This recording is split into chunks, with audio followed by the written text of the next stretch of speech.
Thomas Paine, Sam Adams, Benjamin Franklin. These men spoke up for what they thought was right. From their courage came such documents as the Declaration of Independence and the Constitution of the United States. From their willingness to speak what was sometimes unpopular but right, we enjoy such liberties as freedom of speech, the right to keep and bear arms, and freedom of religion. There are those who still wish to oppress our freedoms, and there are still patriots willing to stand up and defend life, liberty, and the pursuit of happiness. Men like Zeb Bell, who honor our founding fathers and what they stood for. It's now time for Zeb at the Ranch, speaking up and defending your freedoms. Brought to you by Magic Valley Les Schwab Tire Centers and all of the other great advertisers on the program. And now, Zeb Bell.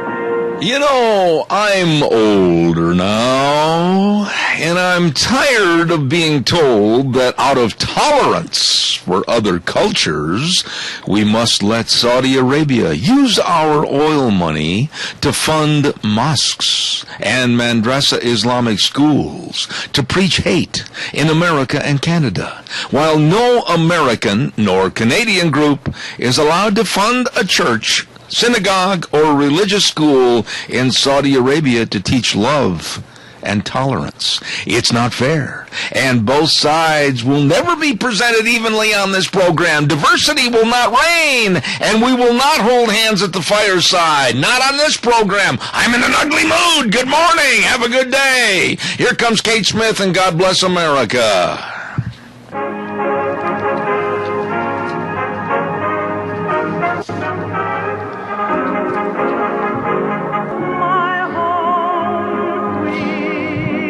Oh, thank you, Kate Smith. She makes me feel better with the way she can sing that beautiful song, God Bless America. I'm Zeb Bell, Zeb at the Ranch, with a Wednesday edition brought to you by your Magic Valley Les Schwab Tire Centers.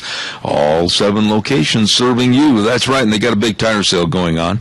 Also, our thanks go out to Lee's Furniture, Floors, and More at 459 Overland and Burley, and Western Waste Services, always at your disposal. Get on the route service today. Don't forget, they'll take care of your garbage. Kelly and the crew, 734-6969. You know, there's a lady over about 35 miles away from my place that agrees with me. My wife agrees with me, and we're just going to act that way. I'm not going to bend to become one of those pretzel liberals that goes in every other direction just to go along to get along. I'm going to know it. Are you? Heck no. Of course, I can't get myself into a pretzel position anyway, so... The more I listen to the news, the more I study the news, and I am a student of the news. You know that with all the different stories we have on that nobody else puts on the radio. Nobody. Absolutely. I'm to the point where there's got to be some pride. There has to be some moral value. There has to be a commitment to goodness and what is right and acceptable. And if we get away from that, I am going to, and people don't like me saying this word, but it's the best way to say it, I am going to damn those other groups and people and full speed ahead and to heck with the torpedoes. Amen. There you go. That's worth an hallelujah. Oh, hallelujah. Hallelujah.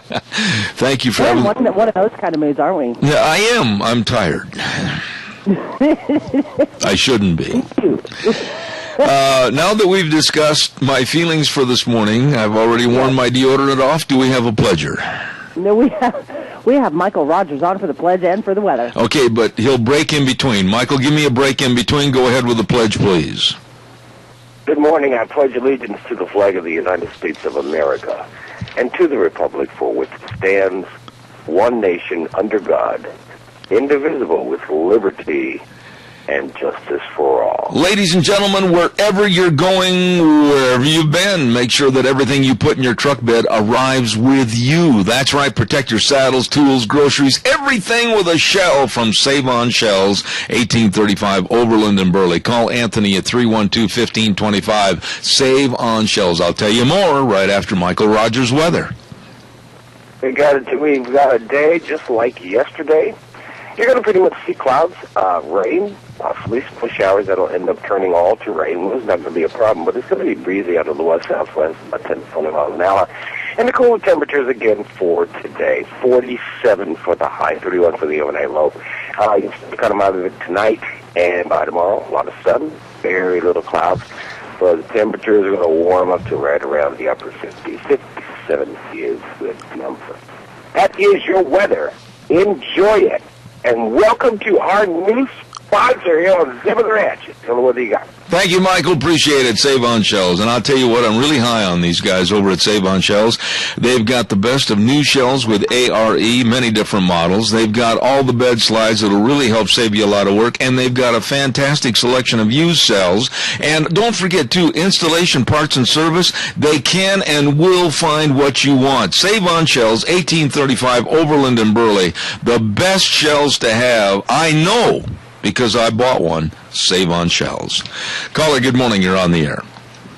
Yes, good morning, Zeb. Yes, sir. After seeing what went on down in Florida there and this weekend, I'm just kind of concerned about the moral decay in our country. And the people that were there are going to be our leaders, our future leaders. God help us.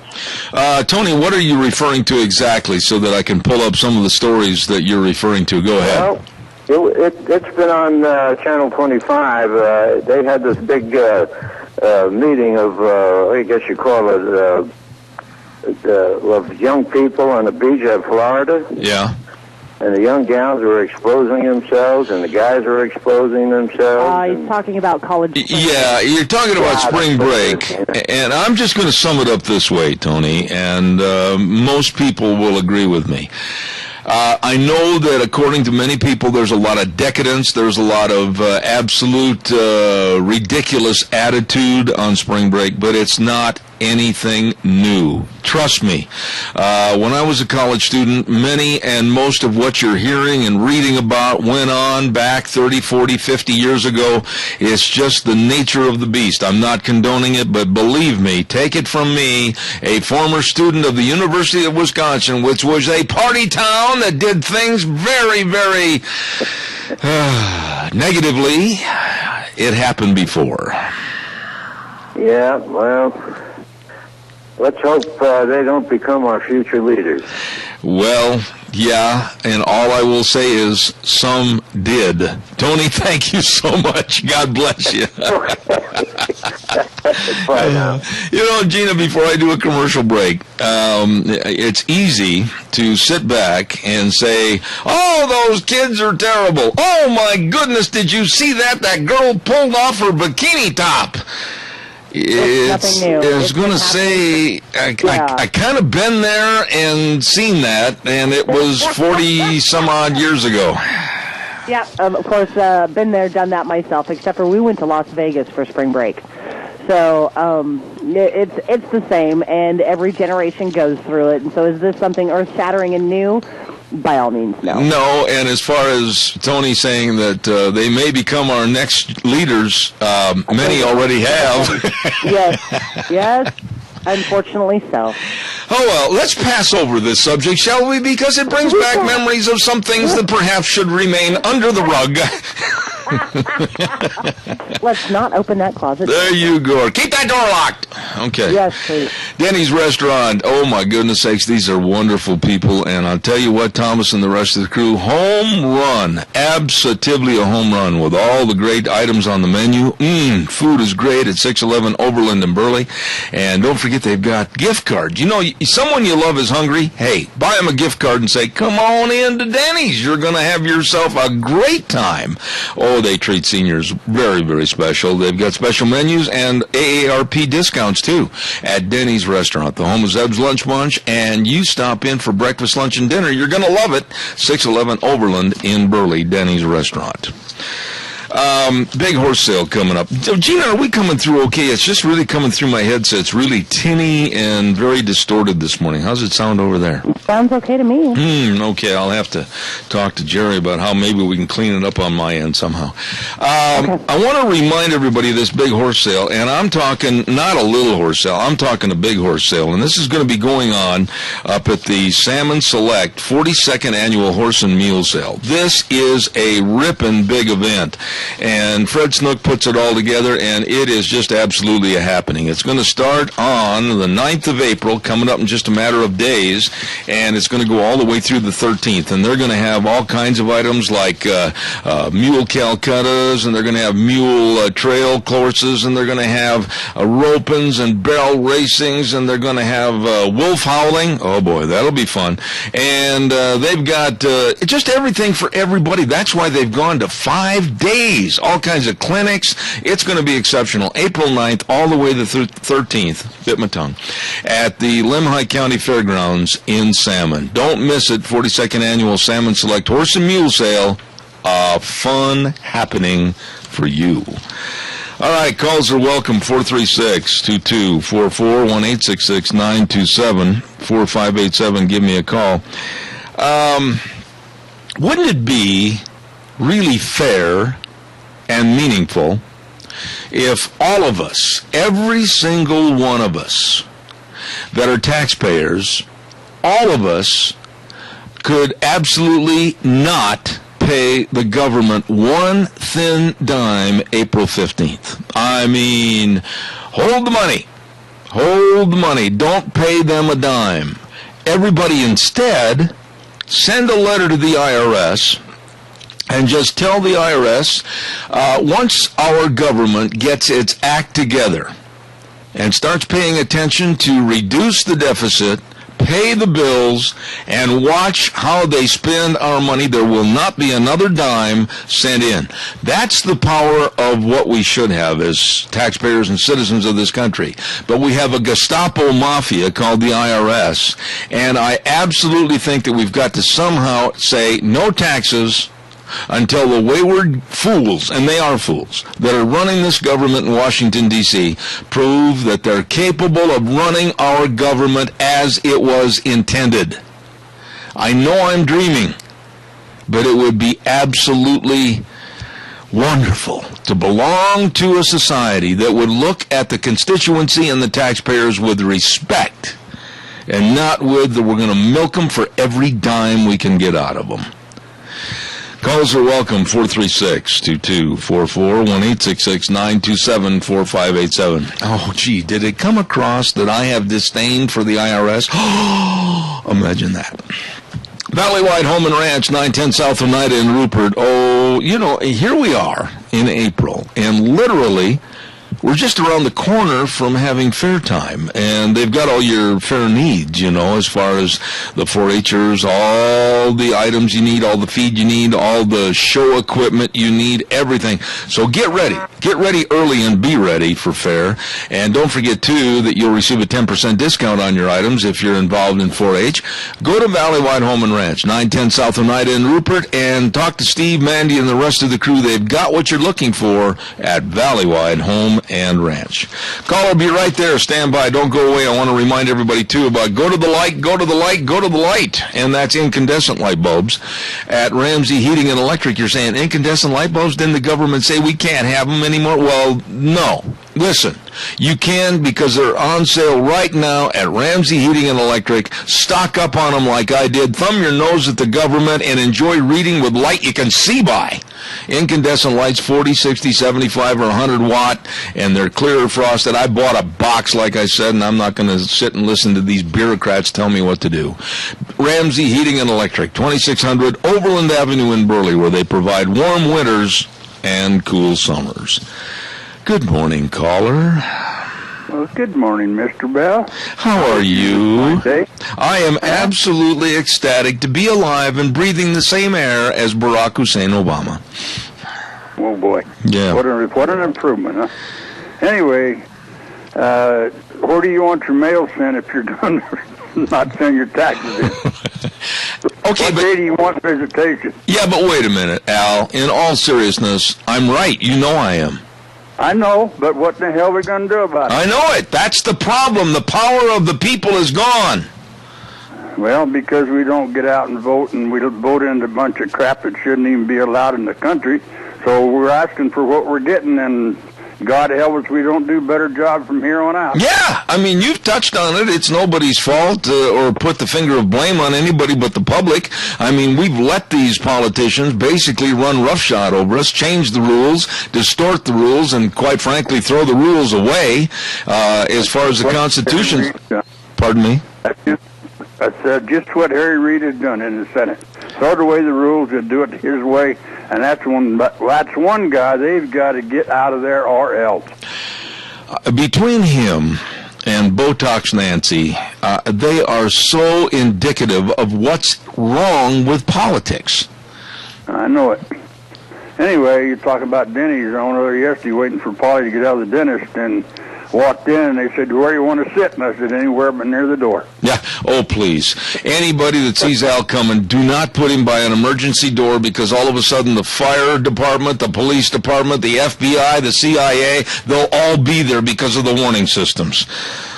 Good wake-up set to me now. Yeah. Wrong time of day. Have a good one. Thanks, Al. Bye-bye. Bye. Hey, calls are welcome. Come on, get on the landline. Give us a jingle, 436-2244, 1-866-927-4587. Don't forget, too, old Bill Estes Auctioneers. Let me tell you, this coming weekend, on Saturday, they're going to have that big Mini-Cassia annual community auction at the Carnival Grounds at the Cassia County Fairgrounds, and it's Saturday, this coming Saturday the 5th, starting at 9 a.m. They're going to have lunch available. You can stand right there and keep your hand going up in the air buying a whole bunch of stuff and a sandwich in the other hand. And don't forget, they're going to have ATVs, RVs, boats, trailers, farm equipment. I mean, holy buckets, household items. They've got all kinds of goodies there at this sale. Yes, you know Bill Estes, and you know he puts together a good sale. Bill Estes and Associates Auctioneers. For more information, call him at 654-2546. And this is the big Mini-Cassia annual community auction this coming Saturday at the Cassia County Fairgrounds.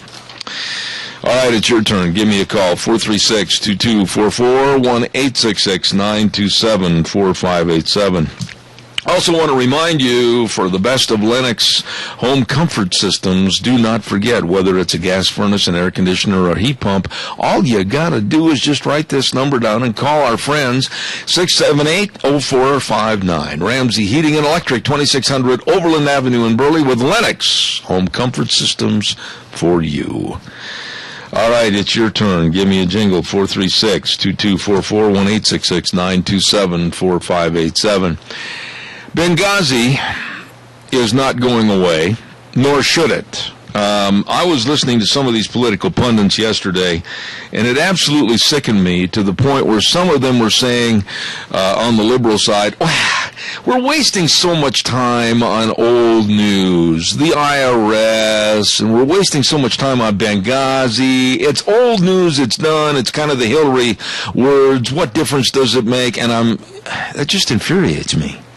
4 Americans gave up their lives, and for what and why? Benghazi is not going away, nor should it, as I said.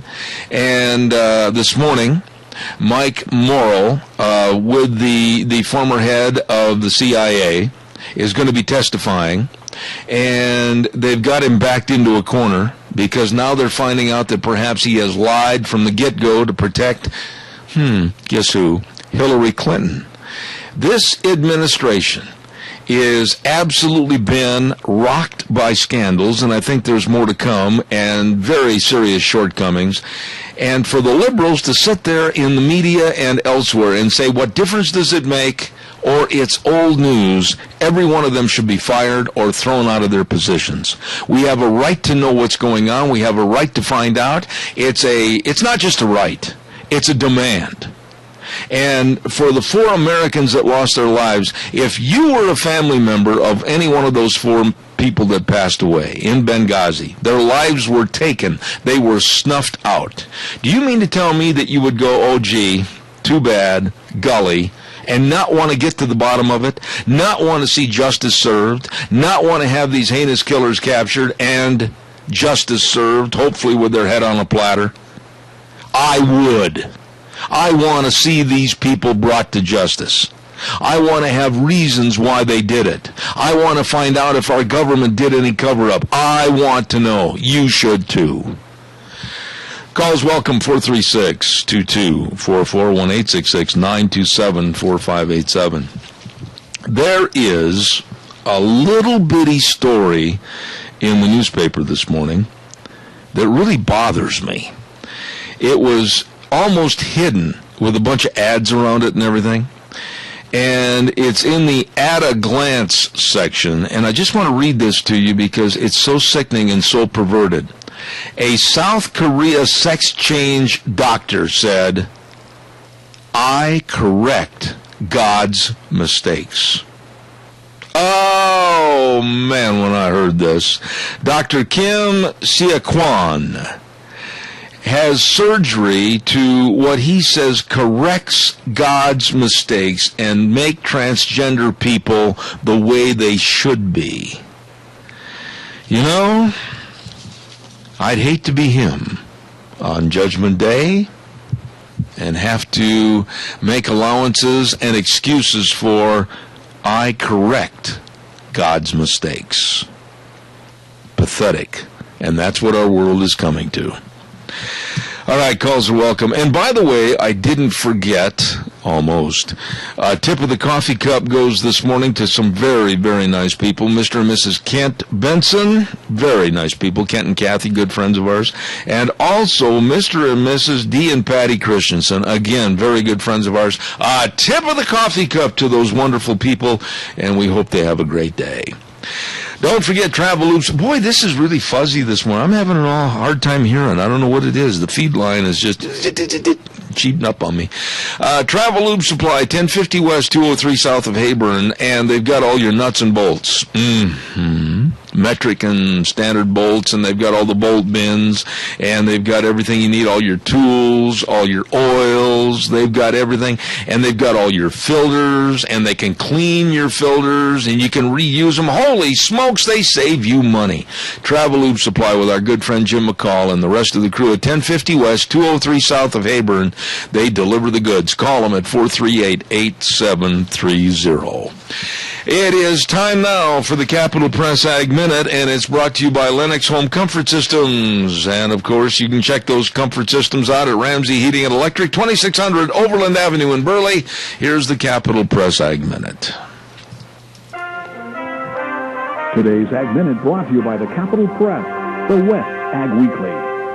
Following consecutive wet months, Washington State's mountain snowpack is near normal, and Idaho water managers who warned of possible irrigation curtailments in January are now planning for the likelihood of flood control releases because of excess runoff. Washington received twice its average March moisture, though much fell as rain. Washington's statewide snowpack started the month at 94% of normal and is now near 100%.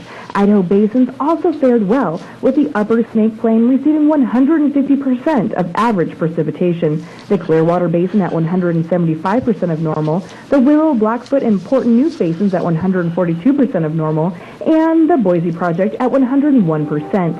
This is Hannah Browse. For more agriculture news and information, turn to the West Ag Weekly, the Capital Press, and CapitalPress.com. Hey, by the way, too, don't forget Penetron Soil Conditioner by Maisie with a 20-year proven record of increasing yield and quality of all Idaho crops with 30 interactive components. That's right.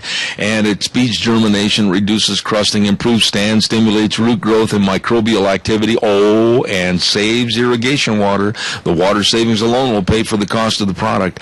Better crops, higher yields, you better believe it. You check it out, Penetron by Maisie. Penetron by Maisie. Contact your fertilizer dealer today. Your crop advisor will tell you all about it. Penetron by Maisie. Okay, listen to this. You have a Lexus. Nice car. Really nice car. You have a $3 million home.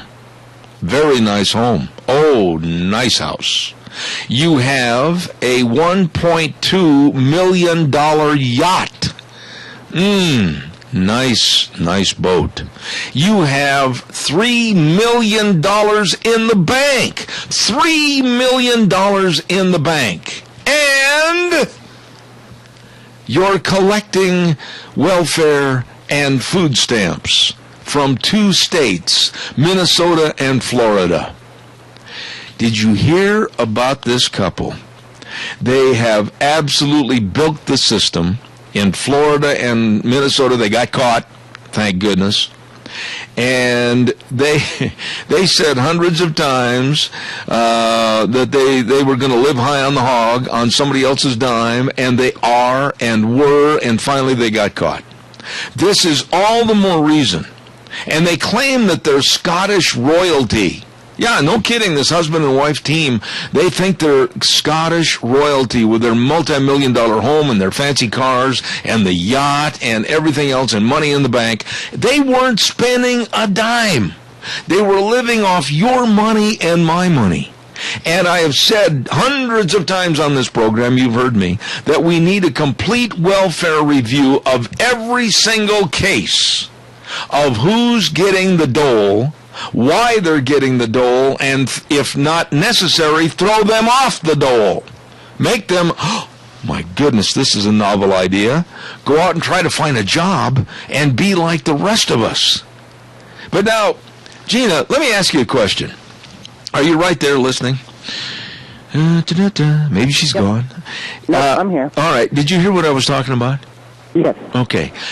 What is your reaction as a single mom trying to make it and pay your bills and trying to get ahead, provide the best for your son Kennedy, and provide something as future security for you and your family when you read about these people that have multi-million-dollar home, Lexus, a $1.2 million yacht, $3 million in the bank that is not touched, and they're living on welfare and food stamps? I want the $3 million in the bank. I want the house to be sold and the yacht as well to be sold. And I want that money given back to the taxpayers. I want them in jail and absolutely eating nothing more than bread and water. Have they been charged? Are they? Yeah, they got caught. Gone to jail? They got caught, and the story now is that they've appeared before, I believe, the Minnesota court system, and I believe they're also going to be tried in Florida. And there they were, from their fancy suits and their fancy gowns and driving their fancy cars, and stood in front of the judge yesterday or the day before, I believe it was, in the orange that said they were now the property of Hennepin County in Minneapolis, Minnesota. Oh, and County Orange is such a fashionable color. It is, but you know what makes me so mad? You know that this is not just a soul story on its own. No. There are so many other people, some living right here. Yeah. Some living right here that are on the public dole, on your dime and my dime, and they're sitting back watching Oprah, eating bonbons, and laughing at the rest of us. Not everybody is like that, but I'm sure that there are quite a few individuals and families here in our area that are abusing the system. And if they're in earshot, knock it off. You know, and tell me this. I have said and stated that every single caseload in welfare should be reviewed. Every single one. Yeah. And people say, well, that's not feasible. Well, there's not time. Wait a minute. If there's time to set them up on the welfare recipients, and there's time to get them lined out on the food stamps, and there's time to give them the money, why isn't there also time to verify and re-verify, really, if they're worth that amount of money? Exactly, and here's the deal. You know, when you go and you apply for assistance such as this, you literally have to open up your entire financial life. So I'm saying that they probably fudged their financial situation on paper Probably. to actually get it. Yeah. So you have to disclose, and then you have to, every 3 to 6 months, they review your case, and you have to reopen your entire financial life again. I still maintain, though, Gina, that for the ones that can get off of it, they should say you've got 30 days to report back here on your job status, and at the end of the next 30 days, which is 60 days total, you are sitting on the porch wondering where your next meal is going to come from, because it's not going to come from the taxpayers. Well, you know, if they have $3 million sitting in the bank, they can afford their own lunch, and you've got a caller. All right, I'll take that call in just a minute. Don't forget, tomorrow on Thursday, we start our Gardening for Idiots, named after me, because I'm not a very good gardener. And it's, of course, brought to us by Vicky's Country Garden, 185 South, 600 West of Paul. Vicky says, hey, it's time to get ready for spring planting of all of our gardens, and all your garden needs are right there at Vicky's Country Gardens. Don't forget, in Paul, Vicky's Country Gardens. Good morning, caller. You're on the air. Yeah, good morning, Zeb. Looks like spring's on hold, at least today. It's snowing, snowing where I'm at. Amen. But anyway, you're right. And the legislature was really criticized for not expanding Medicaid, and they had, my neighbor next door is an ER nurse at the hospital in Twin Falls, and, you see the abuse of the system. And, of course, yesterday being the first of the month, you don't dare even get close to a grocery store because everybody with food stamps, just overwhelms the grocery stores in anywhere where you're at, and jillions of people that have been added, and yet, like I say, there seems to be no accountability. What you're saying, and in the same frame, you go back to what you said earlier about the tax situation. The income tax was only for the, a very small minority that were going to pay, the real wealthy people. Well, the problem is most people never see their tax money that's taken from them if they're working for an employer. So then they have to file for, their taxes to get the so-called refund. They've been taking their money, up front. And then people are thinking, gee, I get a refund. Yeah, right. It's your money. Hey, Adrian, how would you clean it up, though? Let me ask you this. I got to interrupt you. How would we clean it up? I have had people tell me, "Oh, Zeb, it's just such a resolute system that it can't be changed. And if we appointed people to study it, it would take too much time and it would take too much effort." And I'm saying, bologna sandwiches. I don't believe that. I think that there could be very easily, on a county by county basis, somebody or a group of somebody's appointed to look and review every single case and throw the bums out. Well, I agree with you totally. We've gotten so used to the idea that we need to be our brother's keeper, even though our brother's taken advantage of the situation. Now, there really are, obviously there's some people that have disabilities, Absolutely. real disabilities. Absolutely. But the number of disabilities, people going on disabilities, has gone up astronomically. And how many of the people that are signing up for the so-called Obamacare are actually just signing up for Medicaid? That's exactly right. We don't even know yet. You've touched on the whole thing. Now, you've known me for, almost 30 years, I think.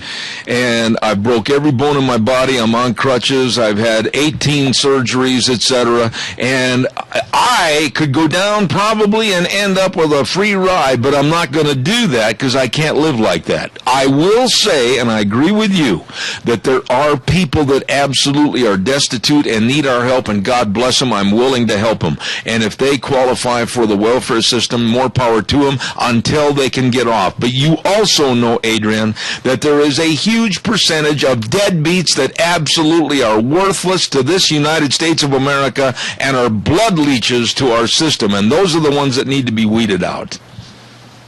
Oh, absolutely. But what you're saying is right. And another thing that, of course, in former years, we didn't have the big welfare system, and people that, we had a religious country, and people belonged to a church, and the church and the people in church took care of the people that needed care and had problems and so forth.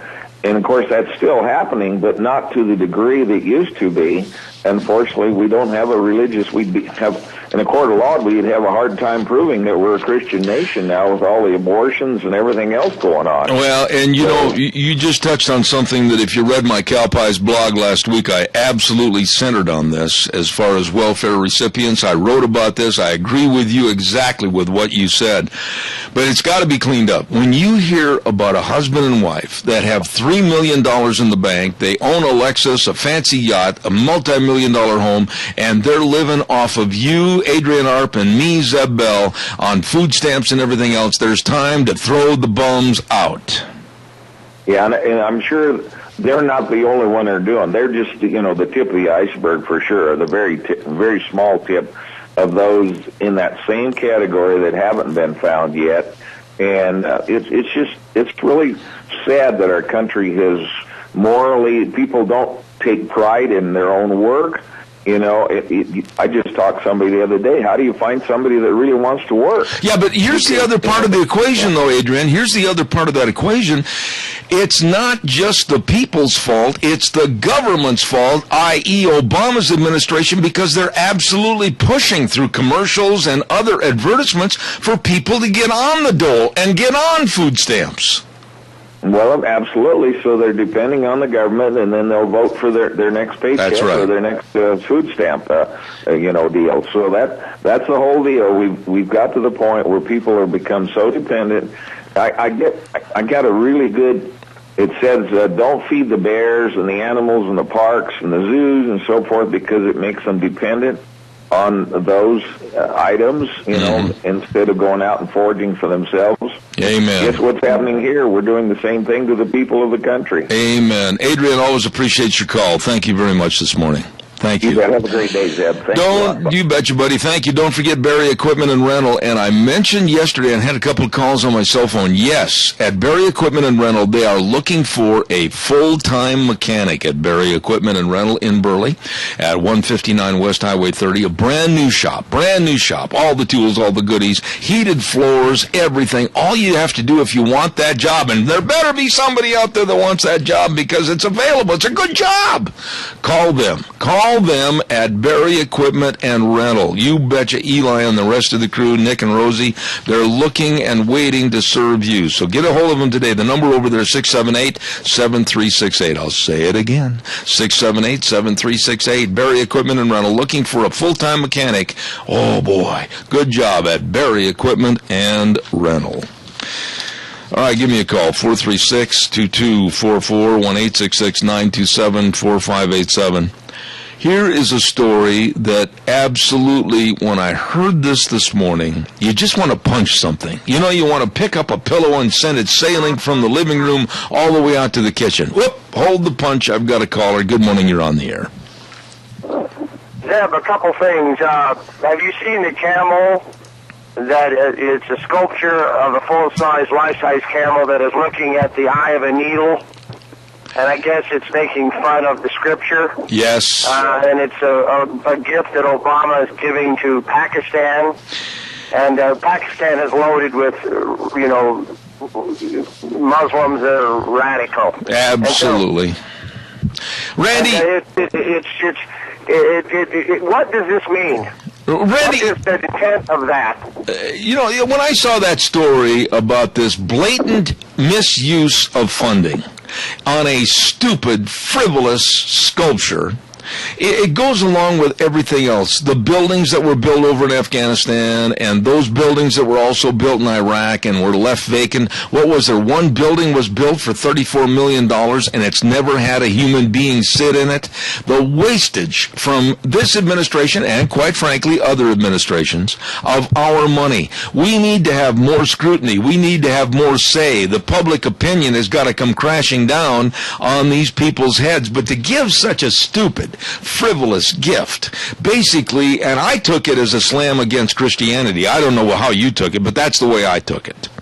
Yeah, it's definitely meant to be that way. There's no question about it, making fun of the scripture. And so it's truly amazing. As I study Karl Marx and what his life was like, I find, again, the similarities between Karl Marx and Barack Obama are truly unbelievable, and the aimlessness with which they lived their lives early on, and then the narcissism to the point where you argue at the drop of a hat, but then you kiss people's behind when you're in their presence, but as soon as you leave, you cut them to ribbons, and I don't know that he respects anybody other than maybe the handlers of him and whoever that might be. But he really wants to clear the decks of any competition whatsoever, and whatever means is necessary he would use. And this is the same thing that Karl Marx did. Let me ask you this. Let me ask you a question right there. Did you see or not the meeting in the Rose Garden yesterday at the White House where this cocky little bantam rooster called the President of the United States, Barack Obama, went out and absolutely swaggered out there and bragged about a 7.1 million person sign up to Obamacare? Now, Randy, you're a sharp guy. You can look at a problem and you can perceive what's right, what's wrong, what's honest, and what's a lie. Number one, let me ask you something. How do we, the American public, know that 7.1 million people signed up for Obamacare? All of a sudden, it just happened. A couple of weeks ago, they were begging to get 3 million. All of a sudden, 7 million signed up, and it was on April Fool's Day. Well, you know something, Zeb?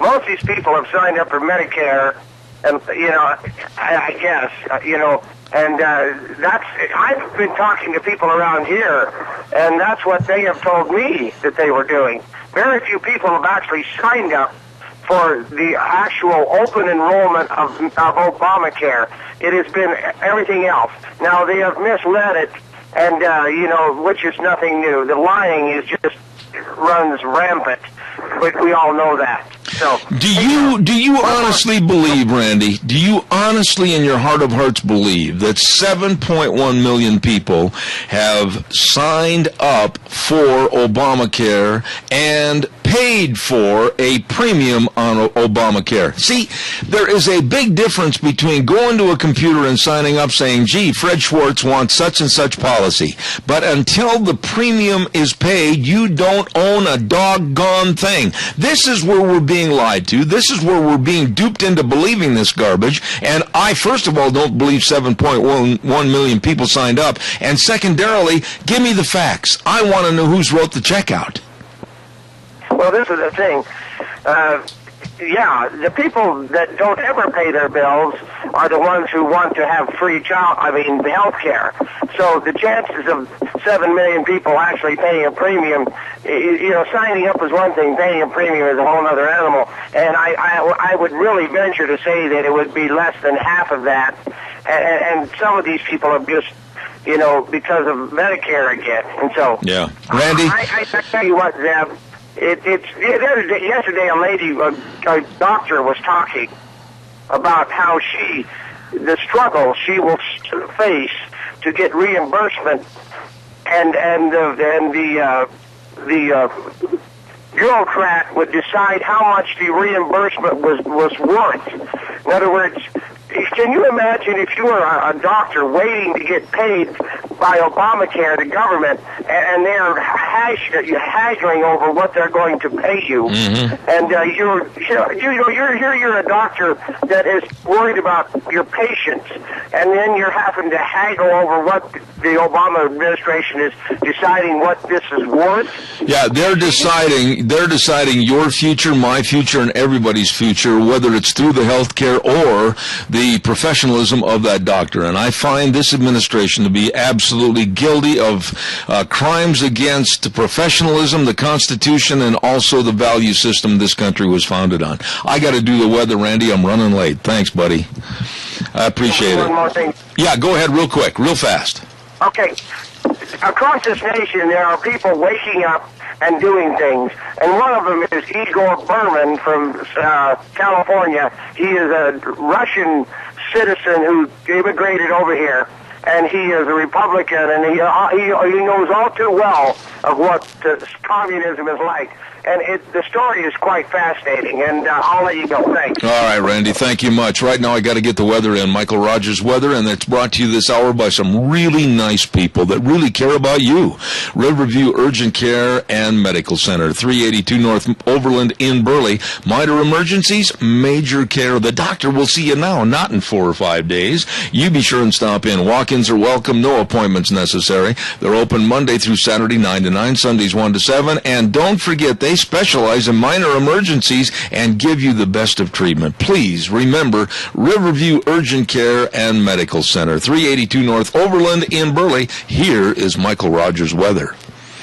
Hey, Michael Rogers, MichaelRogersWeather.com. Cloudy showers, rain, possibly snow, and then it will change all over to rain for today. Temperatures just like they were yesterday. Look for daytime high 48. Winds are going to be not that bad, but it's going to be breezy out of the west, southwest, 10 to 20 miles an hour. Partly cloudy tonight as we come out of this system, and then we start off tomorrow with sun and clouds. And we're going to warm up a little bit to a daytime high 55. Enjoy the day. Enjoy the weather. It's the only weather you got. Thank you, Michael. Brought to you by Riverview Urgent Care and Medical Center. Wonderful people treating you. Minor emergencies, major care. They care about you. 382 North Overland in Burley. All right, give us a call, 436-2244, 1-866-927-4587. I wanted to get this next story in. The new Iranian appointee to the United Nations. Listen to what I just said. The new Iranian, from a bunch of thugs and punks in Iran. I don't trust any of these people. The new appointee to the United Nations is none other than a former Iranian terrorist that held many of our soldiers captive. You couldn't make this stuff up. This guy is a former terrorist killer, and some of our GIs recognized the guy, and one of which was interviewed this morning on television, and he looked at the camera and he said very succinctly, and it gave me a chill looking into his eyes and listening to what he said. He said, "I hope I never run into him personally." And he just let it hang right there. I hope I never run into him personally. Can you imagine how despicable? As a UN ambassador, of course, that's the nature of the UN today anyway. You look across the table to Iran and the people that are sitting there representing that country, and here is a former terrorist that not only killed our soldiers, but also held many of them captive. And our GIs recognized this guy. You couldn't blame them if they stormed the United Nations and strung him up. How low. How despicable. And to not make threats against him, you'd have to be almost not living and breathing. How could you possibly be held captive by somebody that is of the lowest form of humanity as a terrorist and not have hatred in your heart and want to do justice to him? And he is a United Nations ambassador? Please. Great big tire sale going on at your Magic Valley Les Schwab Tire Centers. And oh my, what a tire sale it is. All of their great tires are on sale, like the Ultra Z900, their best all-season touring tire for your automobiles, 20% more tread life, outstanding wet and dry traction. A lot of wet out there this morning. A quieter riding tire, and it is on sale. As is the Open Country AT2, their best traction light truck tire, on sale right now. All the tires that you need, all the different tread designs, everything on sale and ready to serve you at Magic Valley Les Schwab Tire Centers. The best in brake service, shocks and struts, front end alignments, batteries, custom wheels. It's all there. Stop in and see Lane and Rupert, Dave on Blue Lakes and Twin, Mike and Buell, Mike and Jerome, the Twist family in Paul, John on Poline in Twin Falls, and Randy on Overland in Burley. The best, your Magic Valley Les Schwab Tire Centers. All right, give me a call, 436-2244, 1-866-927-4587. Whether you like the guy or not, the best-known golfer in the world might be seeing his career come to a screeching halt. Tiger Woods. In the last couple of weeks, Tiger Woods has gone in for back surgery. He is not going to be playing in the Masters, the first time that he's ever missed the Masters, and well, since he started golfing professionally. And it's kind of a shame in a way, because when you look at the ratings of television, you look at the endorsements, you look at the golf world in general, whether you like the guy or not, Tiger Woods has put golf at a higher level all across the United States. Good morning, caller. You're on the air. Yes, Joyce is driving. I'm sitting there reading the newspaper. And I just read an article, or in the process of reading it. It's in the name of it's Politics Number 2, which is the 2nd Congressional District. And it's about the Boulder White Clouds area. And it's talking about Obama shutting it down. And says Obama won't want to act before the May primary. Mm-hmm. Even the November general election, for fear of unseating Mike Simpson, Republican Idaho, faces Brian Smith, who may consider to be a Tea Party candidate in the primary, and Democrat Richard Stallings in the general. In terms of having someone you could work with, Mike Simpson, why jeopardize a guy? Why jeopardize a guy like that for someone you know is just partisan? Well, I want to jump in here, Fred, because I'm almost out of time on this, Fred. So I want to say this: the White Clouds issue is an issue that this next week I'm going to be kind of. So hang out. All right. Evidently, we've got something going on this morning where it's hard to hear out there, and it's really hard for me to hear over here. I don't know what the problem is, but next week, Fred, if you're listening, we're going to be talking about White Clouds, and I have a strong opposition to White Clouds becoming a monument, and I don't want to see it shut off for people like me and others. And we're going to be discussing that in its entirety next week. And quite frankly, I'm even going to try to get Mike Simpson on the program to discuss his issues on White Clouds so that once and for all we can have it laid on the table. I don't agree with him. I don't agree with him on a lot of things, but we're going to try to get him on so he can defend his position about why he wants to see it go to monument status. All right. Thank you, Fred. Appreciate it. God bless. I got to run to the news. The news next from ABC. And Gina, I'm going to be turning this line off during the news and reestablish with a call on possibly another line that might help it clear up so I can hear better. And stay tuned. We've got Doug Johnson from Colorado coming up in just a little bit. Don't go away. Oh, my.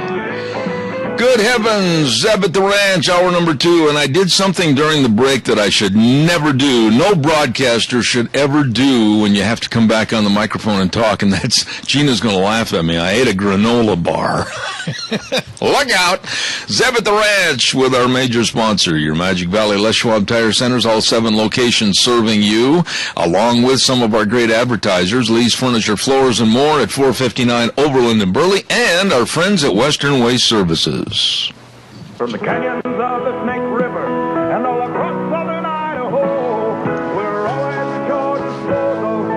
Western Waste Services, we care about our community, our resources, and this great land. Western Waste Services is lending a hand, always at your disposal. Western Waste Services. You know, if you're like me, I'm kind of a pack rat, and boy, I need places to store everything. Well, they've got the Go Minis, these portable storage units at Western Waste Services. You need to check these out because, man, you can store so much, whether it's moving or renovations or storage of all your fishing equipment, whatever. Hey, these are ideal. Check out the Go Minis by calling Western Waste Services at 734-6969. And then also, don't forget the best in garbage collection. Get on the route service. Call them 734-6969. Always at your disposal. Western Waste Services. Really nice people. And also, again, I always say really nice people. That's all of our sponsors and advertisers. We're blessed on this program with the best. Joel Heward, if you're listening, thank you for your dedication to this program. Hanson Mortuary, 710 6th Street in Rupert. And Joel and his staff always helping us with some of the door prizes at our Zeb's Lunch Bunch. Well, they recognize the sacred trust that grieving families place in a funeral director and funeral home, and they always provide the families they serve with the best possible support and comfort. record and the highest ethical standards with unquestioned integrity. The nicest people serving you and your family. Hanson Mortuary, 710 6th Street in Rupert. Number to call, 436-5636. Wednesdays. What does that mean? Well, it means that we get a chance to jump over the Rockies and land right at Doug Johnson's front porch, knock on the door, and say, "Good morning, Dougie. How you doing?" I'm good. How are you, Zeb? Well, not too bad. We've got a lot of things that we could pick apart, tear apart, and disseminate in the news. But one thing I'm going to ask you about, and you are always very careful about your verbiage. You're always very careful about your bottom line on stories. I'm just going to throw this at you because I think we've been lied to. Up until yesterday, there was a big push and a worry of, oh my goodness, Jay Carney and Nancy Pelosi and, of course, Kathleen Sebelius and everybody else. Well, I don't know. We might have to adjust the numbers a little bit. We're looking maybe at 6 million people signing up by the final day. And all of a sudden yesterday, which happened to be April Fool's Day, they came up with 7.1 million people enrolled in Obamacare. Why, my goodness, Doug, it's a miracle. Well, it is, and it's amazing how they create those out of thin air, but I guess it's no surprise that, I've repeated over and over again that I believe nothing that comes out of this administration's mouth because everything they say is a lie. So, and on top of that, how can you count these people as enrolled if they haven't paid? Okay, stop right there, Doug. I want you to elaborate on that. Stop right there. You don't own anything. You don't get any coverage. You don't have car insurance. You don't have anything until you've paid a premium and own the policy. Why can't we get those numbers? Tell me that. Oh, I think we can't get it because they don't want to give it to us. They have the numbers. There's no doubt in my mind, but they don't want to give it to us. And, let's just, for the sake of discussion, let's assume for a moment that the 7.1 million number is true and that that all those people have paid.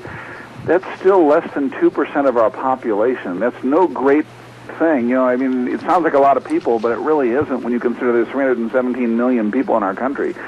So I don't think that this thing is panning out the way they had hoped, and they're scrambling, trying to keep the thing moving forward without too much negative feedback, and it's a struggle because it's an election year. So it's a tough one for them. Okay, now, Doug, you used to be in the insurance business, so you know a lot more about this than most people, and I also used to be in the insurance business. So if the initial intent of Obamacare was to cover 35 to 40 million people that didn't have insurance, and you've got 7 million people that signed up as supposedly yesterday, you are still 31 to 33 million people short of your goal, and a lot of that 7 million are people that lost their policies that had to re-up. So really, what good did Obamacare do other than just totally disrupt the entire system?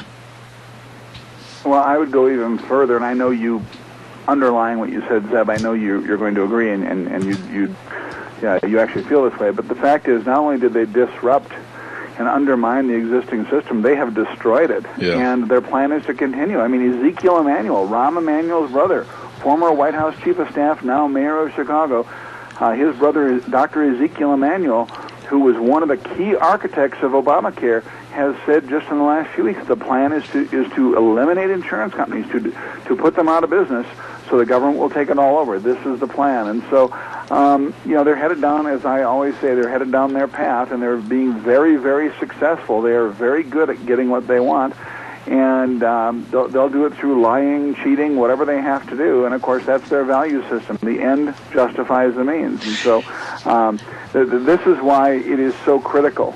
This election year, is so critical for our future, because we must get people into Congress who who will hold them accountable. And we only have a few right now. We need more of those.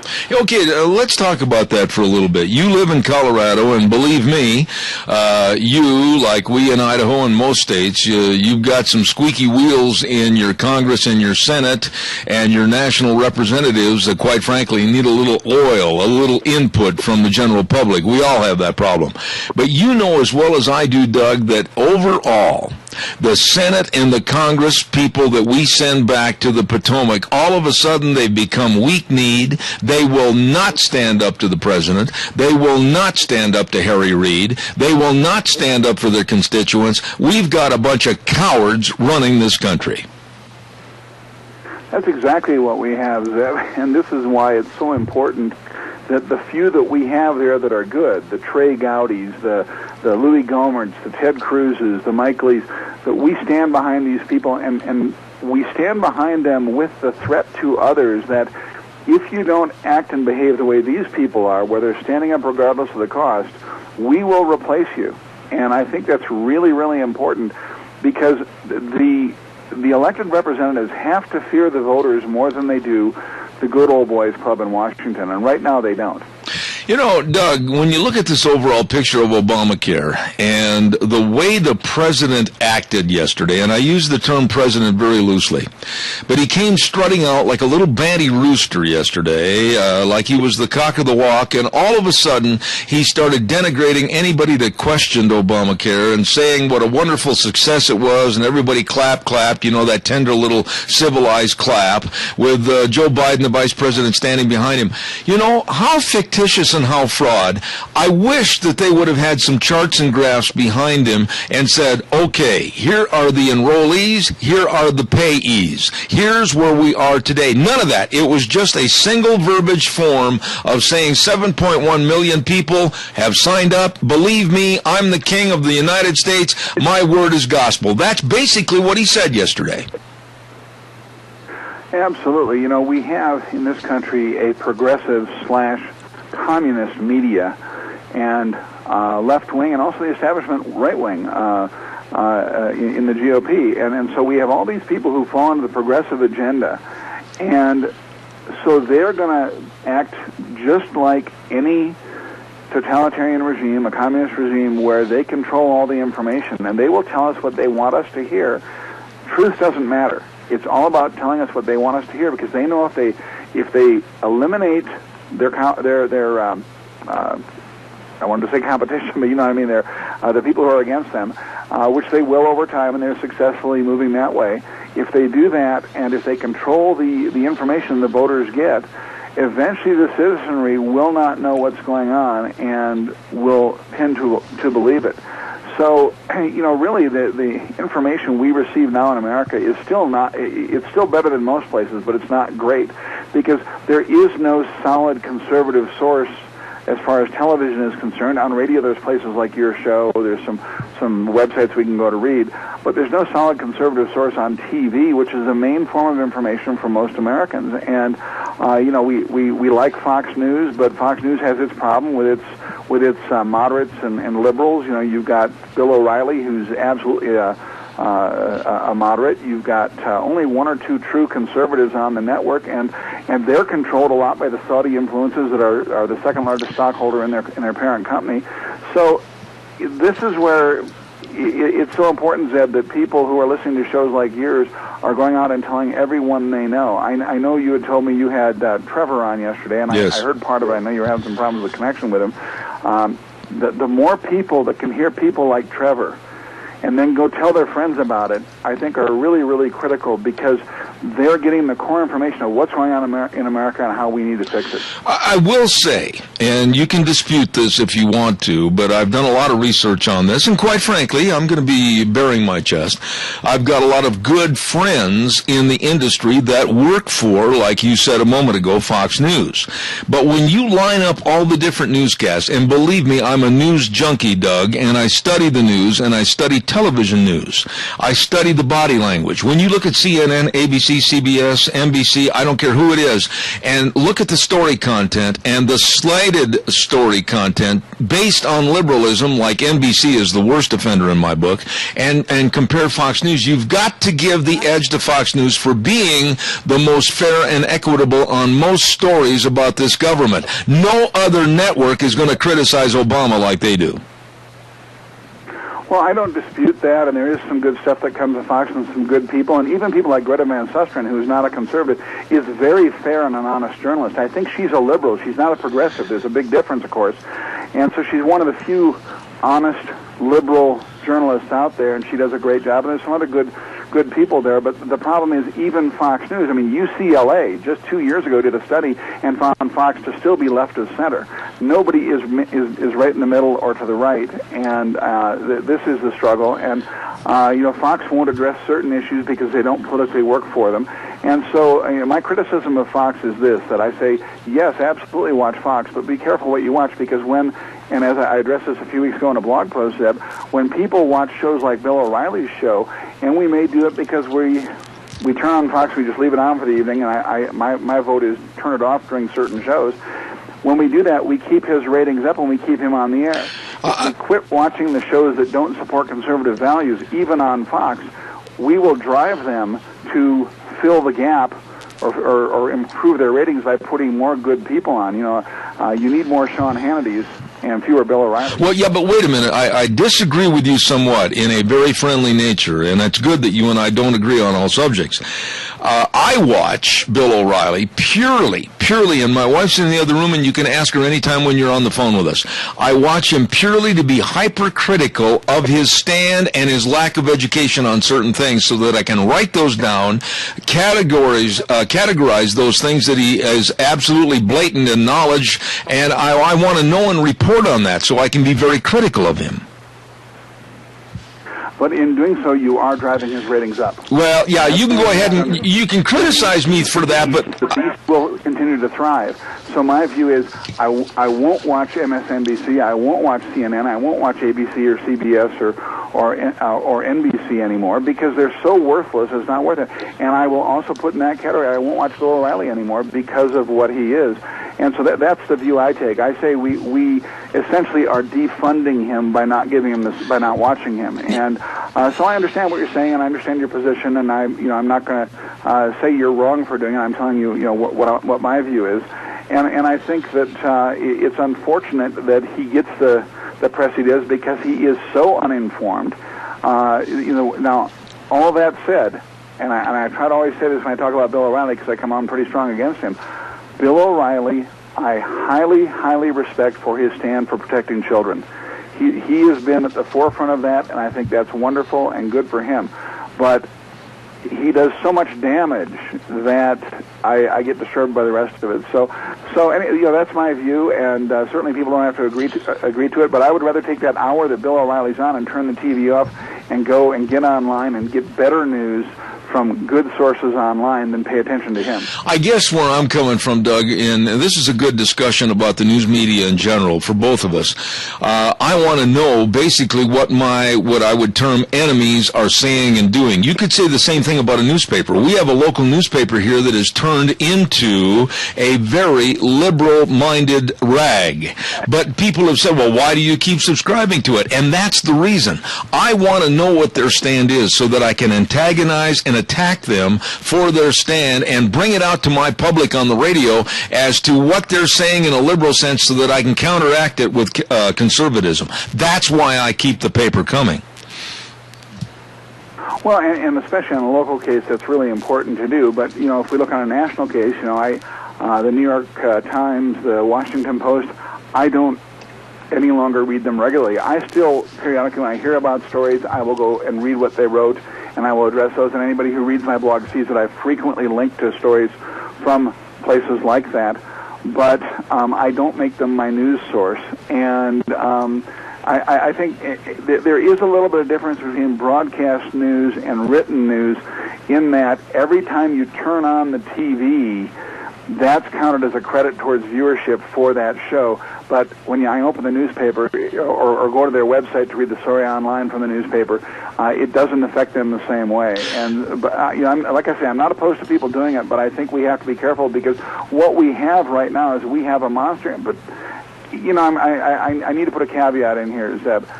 We also need to remember Bill O'Reilly, even though he's got the biggest cable news show, still doesn't reach very many people. On a good night, he reaches 3.5 million, maybe 3.75 million people.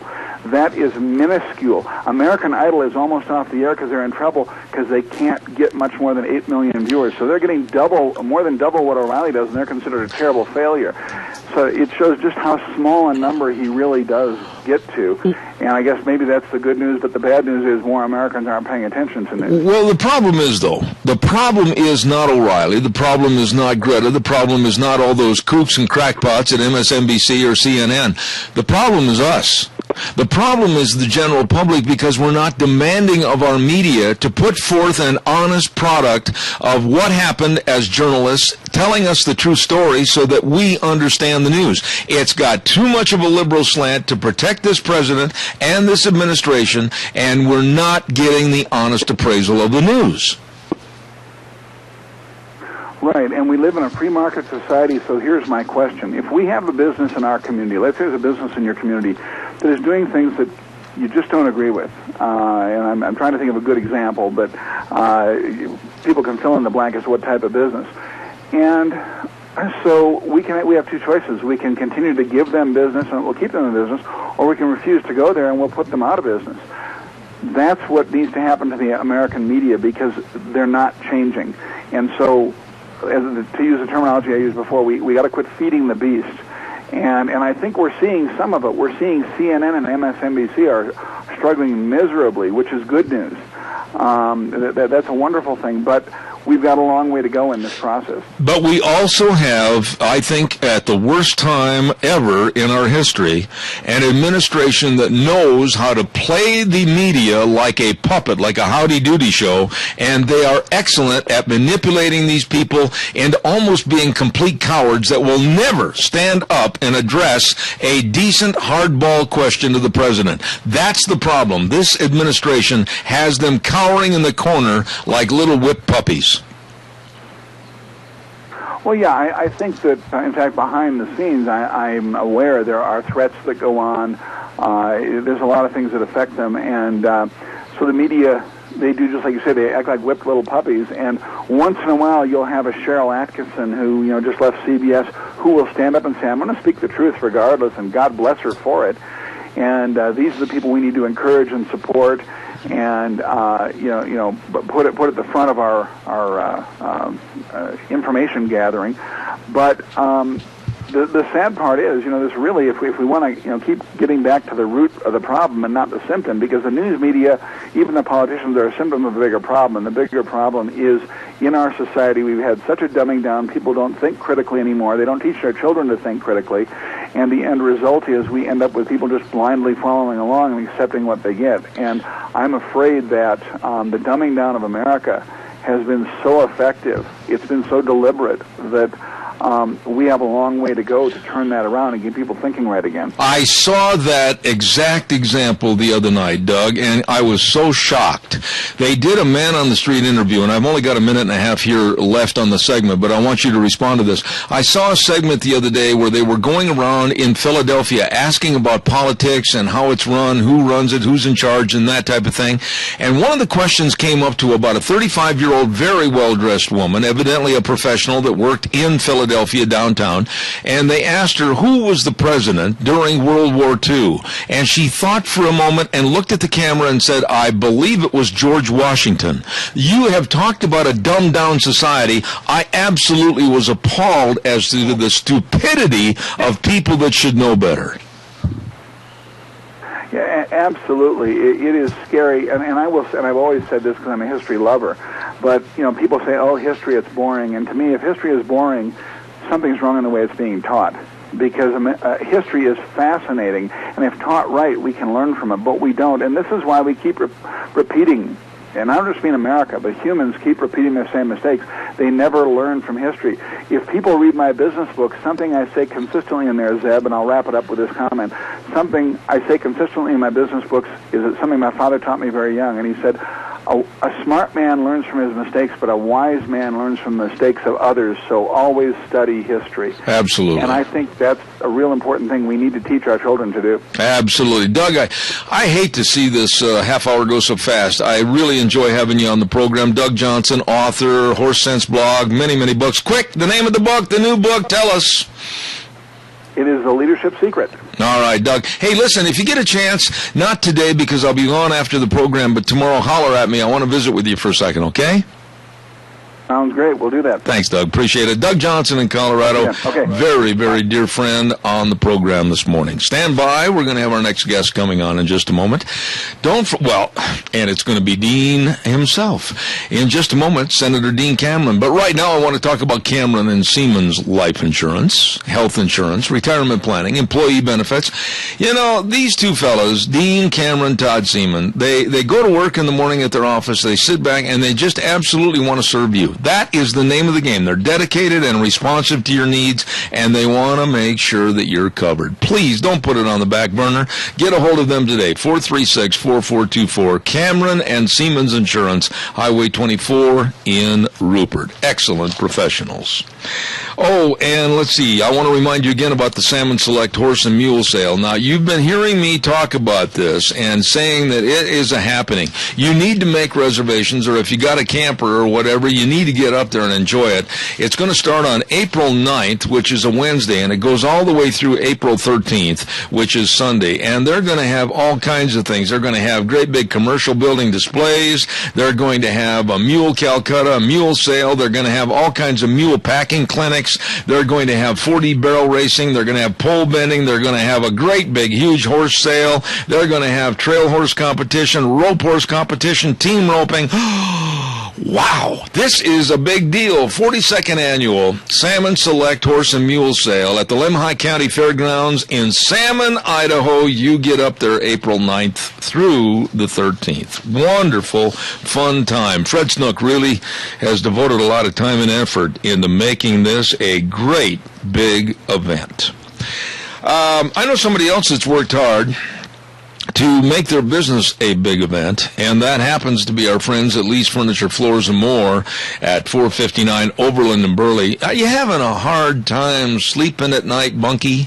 Well, all you might need is a brand new mattress. Well, they've got all the mattresses over there at Lee's Furniture, Floors, and More, all the bedroom sets, and you get up in the night and you're walking across a cold floor to check out what's left in the refrigerator. Well, check out all the carpet. They've got every kind of carpet, all the different, they got everything in there for the beautification and the comfort of your home.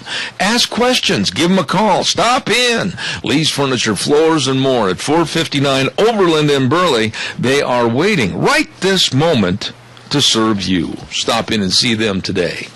Real quick, don't forget to, for Lennox Home Comfort Systems, gas furnaces, air conditioners, heat pumps, Ramsey Heating and Electric at 2600 Overland Avenue is your Lennox Home Comfort System dealer. Check it out. Give them a call, 678-0459. Ramsey Heating and Electric in Burley.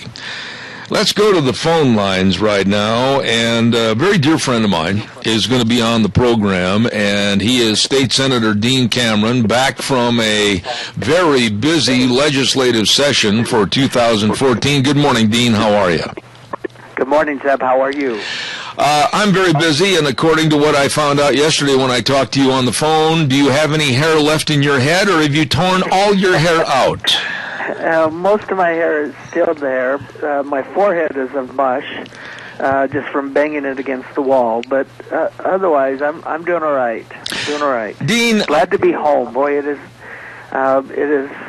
so comfortable to be home. There's just nothing that feels like it. Absolutely. But now, I don't want you to elaborate on this too much because I want to get into some other things. But tell us your opinion in a nutshell of the 2014 legislative session. Well, I think it was a very focused session, and you know, there were a lot of tough issues that were handled. There were some issues that were very controversial, and then there were it was a difficult session. It wasn't as controversial from a political standpoint as I thought it would be going in. We have a member of Senate leadership running against Governor Otter. We have a former member of House leadership running for Secretary of State. And typically those type of sessions tend to be very political, and lots of bills are run to try and advance their agenda versus somebody else's.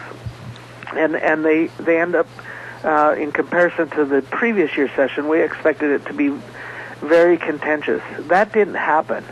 I think in large part because leadership really set forth the goals that they wanted to finish by the 21st of March, and we hit that goal. Okay.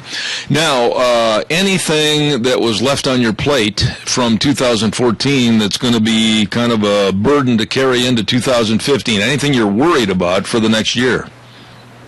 Oh, there's plenty to worry about, and we try not to focus too much just on that. We've got,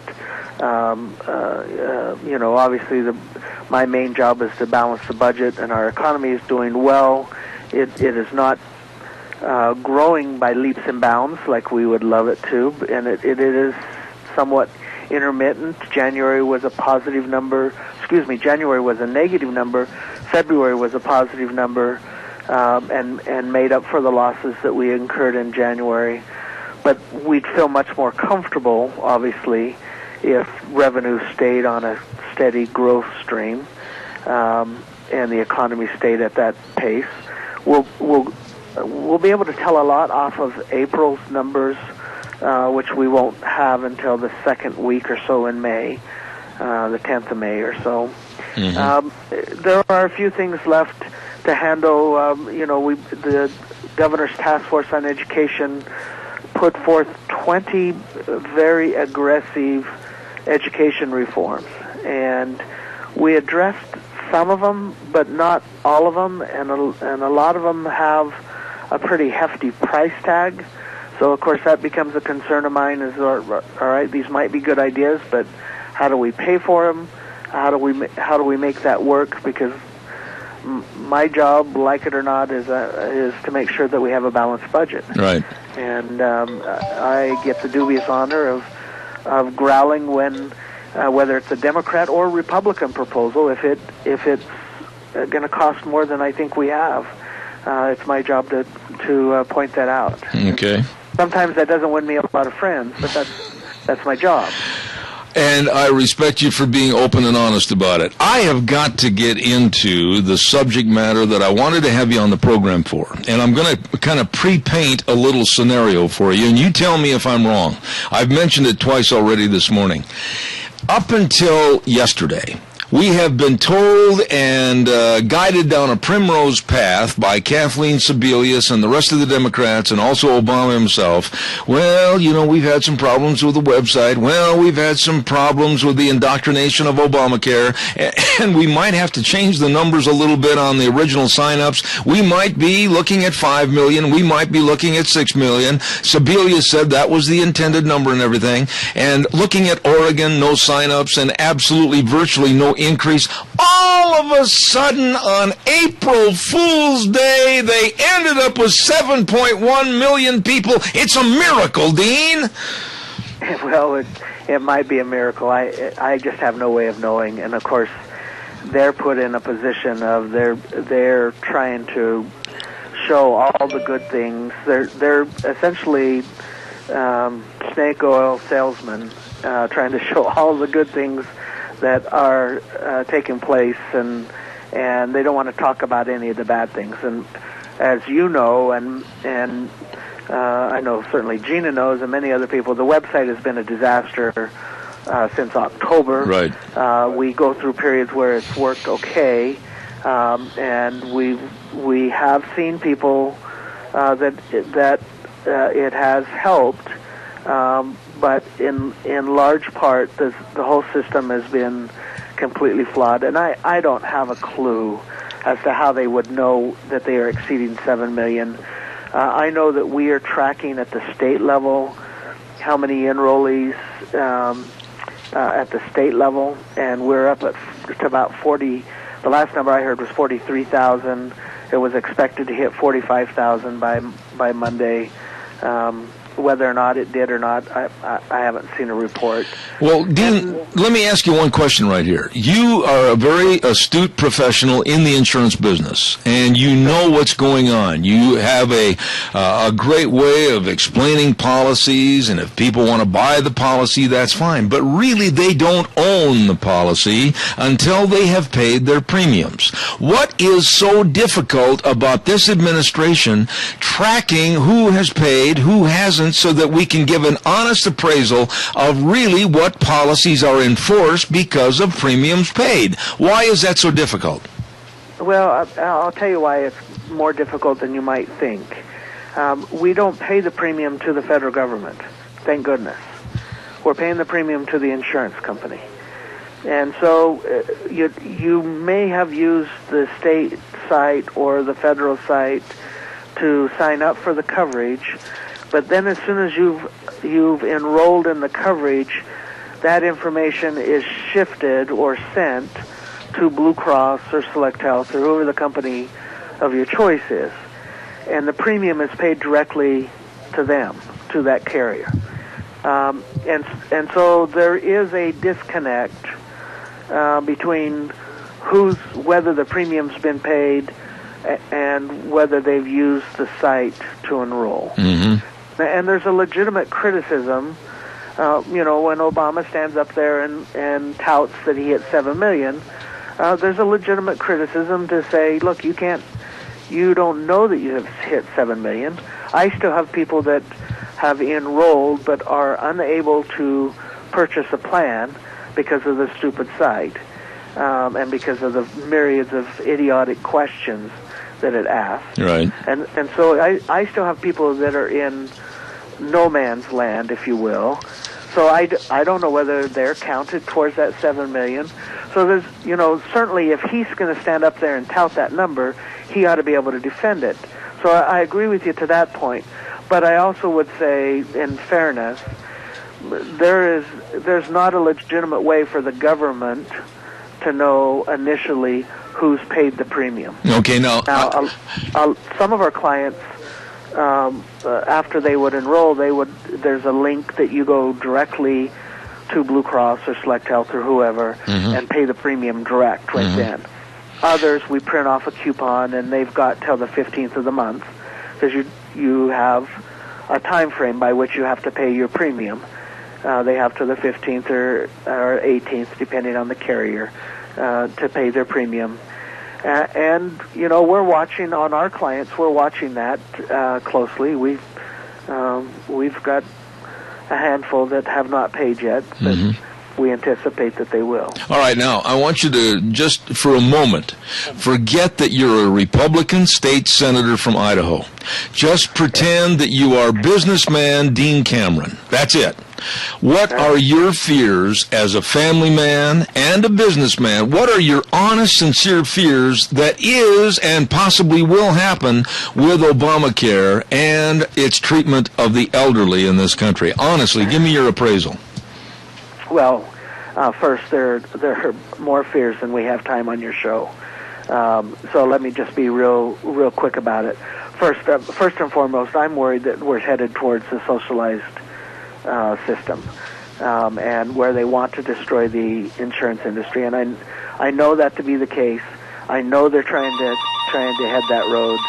Our job is to try and prevent that from occurring if we can. I do worry that once this country's already bankrupt for all practical purposes, and once they figure out, or once we have a change, then they figure out that we can't afford all of the subsidies that are being handed out, and that we can't afford everything else that's being included, that they'll have to start looking at other ways to control costs, and one of those ways will be controlling benefits. Right now, senior citizens aren't impacted, but should down the road they feel like they can't afford this system, then there is a chance they will roll the two together, or they'll rob one to pay the other, or they'll end up in more of a socialized program. Those are all tremendous fears. And to make matters worse, as an employer, the fear is, what is this going to cost, and am I going to be able to stay in business and keep the employees I need and pay for this exorbitant tax and coverage? Because either way, I think one thing people don't understand is you're going to be taxed whether you buy coverage or not. You pay a larger tax if you do not buy coverage. If you do buy coverage, you're paying a tax in the coverage, and so that's a frustration. And that's off the top of my head. Those are the things that concern me most about where we're headed. I want to ask a lot more questions, but Dean, I got to pay some bills, and so if you'll just stand by for exactly 60 seconds, I'll be right back with Senator Dean Cameron. Stand by. Right now, we've got to have a quick weather update with Michael Rogers Weather, brought to you by Red's Trading Post in Twin Falls, 203 5th Avenue South, 733-3546. Don't forget, for the best of guns, ammo, and accessories, right there at Red's Trading Post. Absolutely the best. With Ryan and the rest of the crew, Red's Trading Post in Twin. Here's Michael Rogers Weather. Hey, Michael Rogers, MichaelRogersWeather.com. Cloudy showers, rain, possibly snow, and then it will change all over to rain for today. Temperatures just like they were yesterday. Look for daytime high 48. Winds are going to be not that bad, but it's going to be breezy out of the west, southwest, 10 to 20 miles an hour. Partly cloudy tonight as we come out of this system, and then we start out tomorrow with sun and clouds.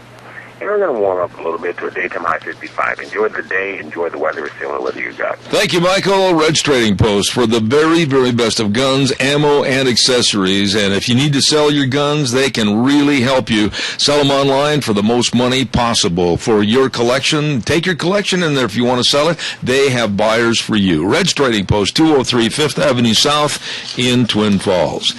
Dean, we talk about coverage a lot on Obamacare, and we're always condemning what might happen and how it's been implemented, etc.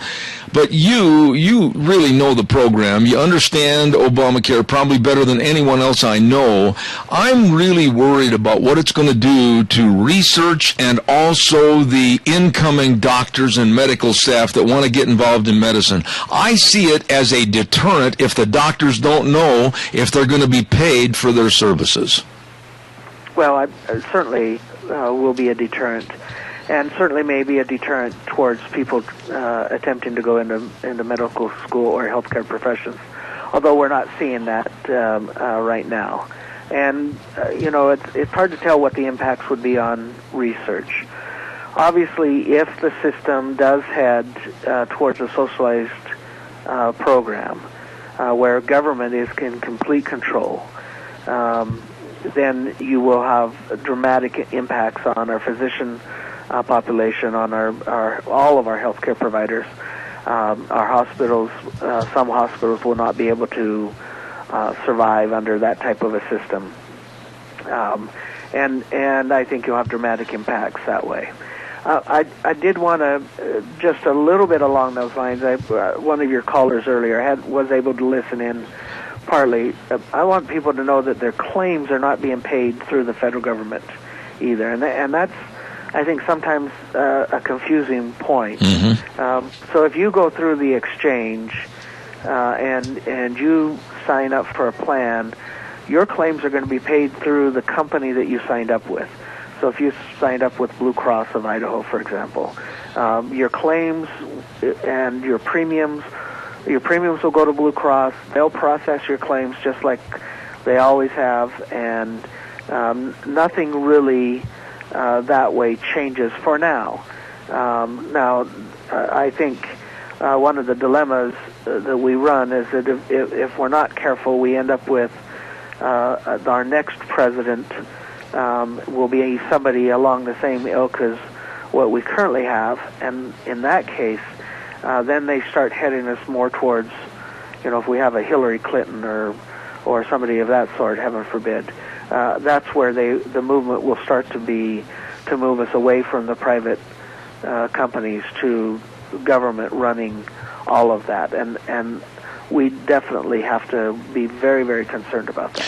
Dean, this might be backing up and going over the same part of the driveway again, but I want you to kind of emphasize your concerns as an insurance agent and understanding Obamacare. And I look at it from whatever I've read, all the different books like Surviving Obamacare, etc.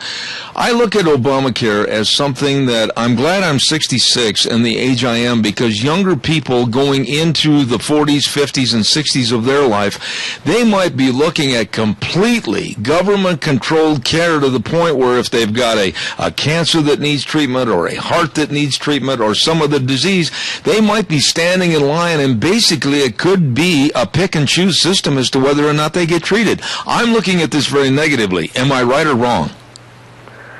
No, I think you're seeing certainly a worst-case scenario. And there's certainly arguments on both sides. Certainly when we look at other countries that have gone down the socialized medicine route, Canada, other countries, one of the ways they're able to control costs is by controlling the access to care and the access to types of care. They evaluate whether or not the care that you're requesting is needed. They in essence, government becomes a big HMO, and you have to go through gatekeepers to try and get your coverage. That is very fearful, and of course, I'd love to think from a positive standpoint. I'd love to think that if the federal government took us down that road, and we were unable to stop it, that somehow we would be able to do it better than those other countries. But I can't guarantee that, and I certainly would not guess that, because certainly everything that we've seen so far with the way government, I don't believe, from a general philosophy, I don't believe that government can do anything better than what the private sector can. I believe in my heart that the private sector will be much more responsive to the needs of the public. And that's why I've always fought for a smaller government, and so from that aspect, it gives me great heartburn. That, however, I think it's important that we not over-focus on what may happen and focus on the criticisms and the problems with what we have, and focus on how we strategically protect ourselves from going down that path. And I think that's what's important. Dean, I need to ask you this, because we talked about the next question I'm going to ask you. We talked about it 3 years ago right here on this program. We had government statistics that ranged anywhere from 30 million to 40 million people that needed insurance, and Obama was going to be the insurance savior and make sure they had coverage. Wouldn't it have been a lot easier and a lot more better money spent if we had devised a plan, somehow a pool effect or whatever, to come up with an insurance policy that we could have covered that 30 to 40 million people on their own and left the insurance industry intact for everybody else? Well, certainly there are dozens of things that could have been done, and could have been done at a better situation than what Obama did, and his plan and the Congress that went along with him. I said on your program 3 years ago would not work, would cause costs to dramatically increase. Now, I have to tell you, there are some of my clients that I sit down with that it is saving them money, even without the subsidy, because the way they have restructured it. So younger people are paying more, older people are paying less. Older meaning those below 65, but in that 55 to 65 range. Mm-hmm. They've restructured that. But they did so many other things that were harmful, and then they absolutely refused to talk to the insurance industry as they established the website. The website itself is a little bit ridiculous the way they've done it, and mostly because of the way they ask the questions and the number of times you're asked questions. it's no wonder it bogs down, and it's no wonder it's not workable. But back to your original premise, I think the youth of today, those below 40 and younger, really have the most at risk. Maybe even a little higher than that, but they have the most at risk because where does this country go beyond here? Mm-hmm. There were things that we could have done 3 years ago. We could have controlled frivolous lawsuits. We could have controlled the number of mandates. We could have created high-risk pools, and some states like Idaho had done that and helped reduce costs. We could have done that more at the federal level. We could have encouraged more participation. We know supply and demand works. As a private sector people, we know that works. You increase the number of opportunities for people to have access to health care, and the costs would go down. Mm-hmm. All of those things would have been helpful. Most people didn't have coverage because they couldn't afford it. Although there are some that just choose not to be with coverage anyhow. Absolutely. Dean, I've got time for one quick question coming in, and then I've got to wrap things up. Caller, go ahead real fast, please. Yeah, Dean, yesterday there was a physician on the radio talking about how the bureaucrats would decide how much her services would be worth. I mean, seriously, this thing can't end up good for anybody. It's just insanity. I'll hang up. Go ahead, Dean, and respond, and then I'm going to have to close her down. Thank you. Certainly, that is the direction we're headed if we ended up with a socialized medicine program. And I haven't seen the program that the caller talks about, but certainly that's what would occur if you ended up with a socialized program. That's not the situation we have, at least not today, because you would still be buying your coverage through a private carrier who gets to determine what the services is worth. Absolutely. Dean, I got to wrap it up and pay some bills, but I want to say this. You've always been so amenable to making room in your schedule to come on our program, and I say thank you for that. Senator Dean Cameron, God's blessings, and I'm sure as we progress down this trail with Obamacare, I'm going to have you back on the air to explain to us what's going on, okay? I would be happy to, Zeb, and thank you. Thank you for the job you do in informing our constituents and informing the people of this valley of important issues like health care and other issues. And we'll be back on, I'm sure, to talk about elections and candidates and all kinds of other stuff. So thanks again. Thank you, sir. We've got a plethora of things to take care of. Senator Dean Cameron, and I thank him for his time here this morning. Thank you very much. Ladies and gentlemen, I want to remind you, too, about some great, great people at Let's Ride. You've been to Let's Ride, haven't you? Well, have you been in the showroom and just stopped and looked around left, right, left, down the middle, over in the aisle, everywhere else? My goodness, it's just chock full of fun. Chock full of fun. All the ATVs, all the colors, all the sizes. Oh, my goodness, they've got all the watercraft coming in daily. They've got all the accessories. Holy buckets, what are you waiting for? This is where the fun is sold. Yes, the greatest thing we ever did. Honestly, Deanna and I went over and bought a couple of ATVs. We've loved them ever since. Great folks to work with at Let's Ride. Highway 24 between Rupert and Burley. Open Tuesdays through Saturdays 9 to 6. Stop into where the fun is sold. Let's Ride. I love that place. I also want to remind you, too, about some really, really nice people. I put them at the top of the pile. They are absolutely phenomenal, and that's the folks over at Riverview Urgent Care and Medical Center, 382 North Overland in Burley. Minor emergencies, major care. The doctor will see you now, not in 4 or 5 days. Hey, they've got 3 main goals to serve you: get you feeling better, save you time, save you money, and they accept most major insurances and those without. They just treat people as really good people. Walk-ins are welcome. They're open Monday through Saturday, 9 to 9, Sundays 1 to 7. Remember, minor emergency, major care at Riverview Urgent Care and Medical Center, 382 North Overland in Burley, 678-6996.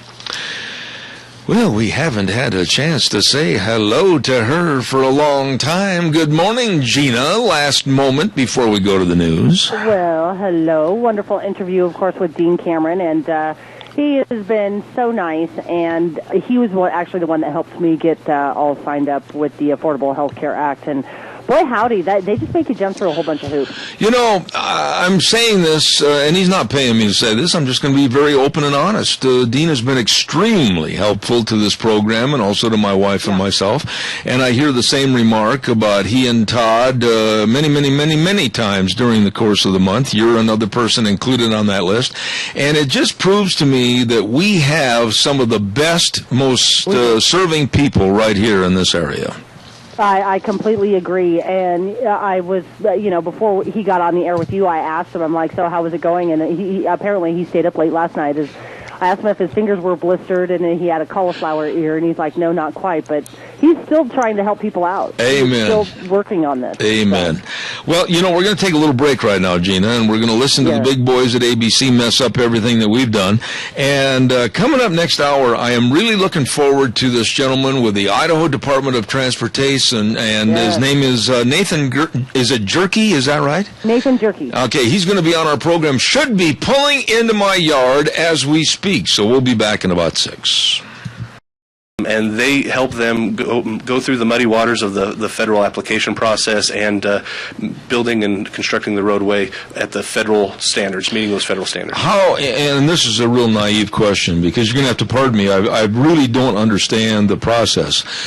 When a highway district wants to apply for funds, how do they guesstimate the amount of money that they're going to need to repair roads and or construct new ones, whatever? How do you guesstimate those figures?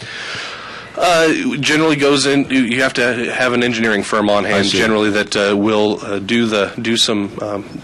Preliminary engineering work for you depending on how many irrigation structures, if there's any bridges that need to be constructed, or what kind of roadway you're looking to build, whether it's just a 2-lane reconstruction or if it's something larger that some municipalities, like if you look over at City of Burley or something like that, if they want to do a 2 or 3 lane roadway with curb, gutter, sidewalk. It all depends on what is required for the roadway.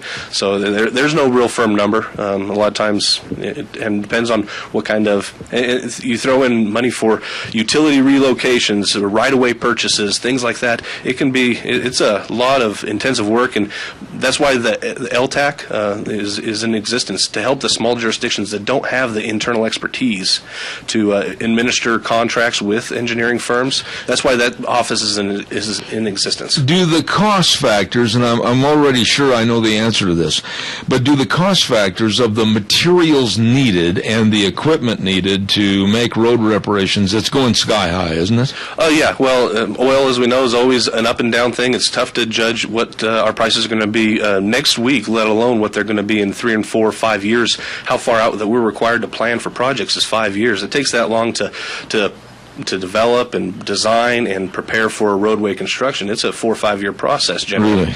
And so it's tough to really go out and judge what's our budget going to be for this roadway. And a lot of times, based on fuel cost, what it takes to get a contractor from where they might be located in Boise to mobilize in and do a project, those numbers fluctuate quite a bit. The price of asphalt up and down. Yeah, no, stop right there, because didn't I read something about a year or two ago that a lot of the material used for road reparation comes, I can't remember what the name of it was, but it was almost a scarcity and you were having to pay through the nose for it? A few years ago, when the excuse was China was really booming at the time, and so our concrete costs were going through the roof. Yeah. Well, at the same time, we started seeing our oil going up at the same time.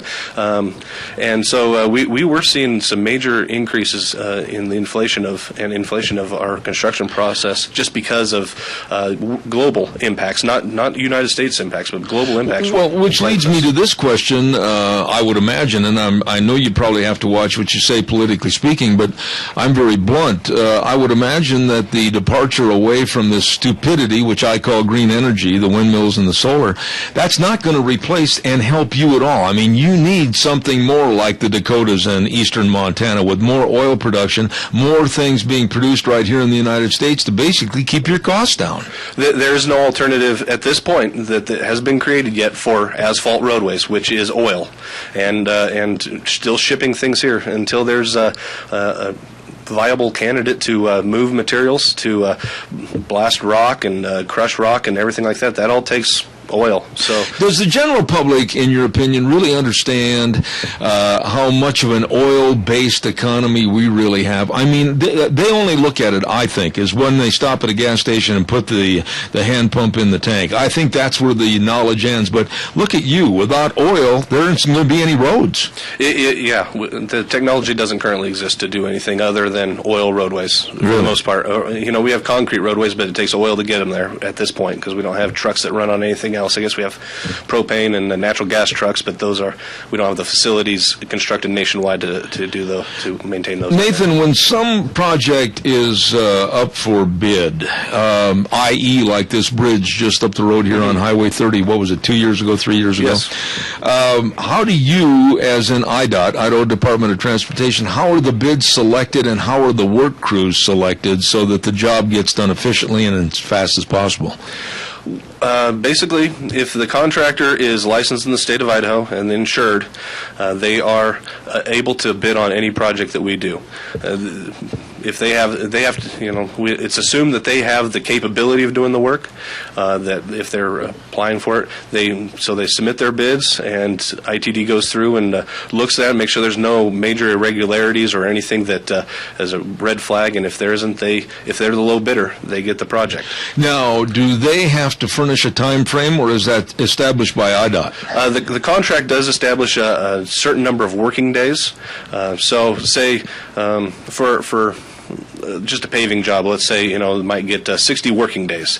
Well, that is really closer to about 3 months instead of 2. You'd think 2 months for 60 working days. Well, they only work generally 5 days a week, so you're looking closer to a 3-month process. But then, if there's rain and weather that causes them to be delayed, those don't get counted against them because act of God, they can't physically go on. There were a lot of complaints, and again, I'm not going to hedge on anything here this morning. There were a lot of complaints from the neighboring area here in Murtaugh between Twin Falls and Burley regarding that bridge because they felt like on decent days, and I've got pictures of it, you could drive up there and not see any work crews, and the work wasn't being done, and we felt like we were being subjected to a real slowdown process, and it was an encumbrance to people in agriculture, it was an encumbrance to the traffic trying to get through there and everything. Sometimes it looks like people were just dragging their feet. And I'll have to say the bridges there between Hanson and Murtaugh they were kind of unique in the way some of the things that we had to work around. Just because there are no viable alternate routes, there's no good detour routes unless you get on a dirt road. We had to keep the bridges halfway open. So we could, and then with our agreements with the canal company, they only wanted us in the canal channel. They would only allow us in the canal channel from, I believe it was like November 15th to the 1st of March. So that meant that we just physically, because of the way we have to dig out the bridge, place concrete, put in the piles and everything, we could only build a half in that season, in that span from November 1st to March, or from November to March. There was only enough time to build a half a bridge, and so you got half a bridge, and then we split traffic, had traffic both directions for that whole summer, and then we built the other half of the bridge, So there was a lot of issues how we could through the agreements with the canal company and the other utility issues that we were facing, that it was going to be a 2-year process. There was just no way that we could squash the schedule down and make them. Just couldn't make them do it any faster. And then there's the other factor, and I probably won't get in trouble for this, but I shouldn't say it. Not all contractors are created equal. I would imagine that's true. Some of them do. You basically have to crack the whip on some of them. Some of them don't commit all their resources or all the resources that they can to a single project. They might spread themselves too thin as well and try to get several projects all at the same time. And that contractor was in that scenario. They had 4 or 5 projects going at the same time, and they're not the biggest contractor, so they don't have a lot of resources, a lot of employees to maintain all those. Does this come back as a negative to them in the future if you have a bad track record of performance the next time they submit a bid? Unfortunately, ITD does not have a tool to later on judge and take a bid away from them. It still goes to the low bidder. What is, in general, I'm going to put you on the spot here as I almost tip my glasses off, when you look at the overall state condition of our roads, are we on a 1 to 10 scale? Are Idaho roads maybe what number as far as being in good shape? We're probably in the 6 to 7 range. Really? Yeah, and there is actual skill out there. Roadways in fair condition, then there's poor condition, and then there's terrible condition. I can't remember the right word, but terrible condition basically. We try. The goal for ITD is to get up around 80%. Really? In fair condition. And we are somewhere in the 65 to 70% range in fair condition. Is that inclusive of all roads, including the interstate system? Both the federal and state highway system. So the interstates, state highways, and U.S. highways. I see. So basically, how do you, as a organization, where do you get the information? Do you have to send people out to basically check the roads visibly, shoot video, etc., and do all this checking on a annual basis? Yes, annually. I can't remember what they call it in the office, but it's a big van with a big old rack on the roof. I've seen it. Yeah. Yeah, that drives up and down every inch of the highways in the state every year. Really? And the technology, I don't know if it's radar or exactly what it is, but it reads the smoothness of the roadway. It can read the cracking and see the cracking in the roadway. And so we do have fracture tests and crack indexes and rutting indexes that tell us what condition each section of the roadway is. They take all that information, put it in the big data box, and whatever it turns out is where we're starting to look at to replace roadways. Okay, you heard the moo and the cow. We have a caller. Go ahead, caller, with your question for Nathan Jerky, please. Zeb, while you got Nathan on there and you've kind of hit on the Murtaugh area a little bit, my question to him would be, since they've changed all the bridges between Hanson and Burley, basically, the canal bridges, what's their plan on the Dry Creek Bridge that's probably the oldest of them all and has had, 4 or 5 fatal crashes in the last 25 years, and it just seems like it keeps getting skirted all the time? That's a very good question. I'll have him answer that over the air. Sir, thank you for your call this morning. We appreciate it. Nathan, if you would, please. And I did ask about that one. First, somehow I was amazed when I did look and ask about if there was any plan to get that bridge on our 5-year plan, and it still actually scores pretty well as far as the rating on the bridge. We're talking about the bridge right down here, aren't we? Yeah. Would there have any play in this subject due to the fact that it's supposedly a part of the historical register? That can play into it, but we've had a lot of bridges that are on the historical register that we have to replace because of safety issues. I see. But that bridge, it still does score pretty well on the sufficiency rating. It is a dangerous bridge. It is narrow. It is. It's just like all the canal bridges along here have been in the past that we have replaced. I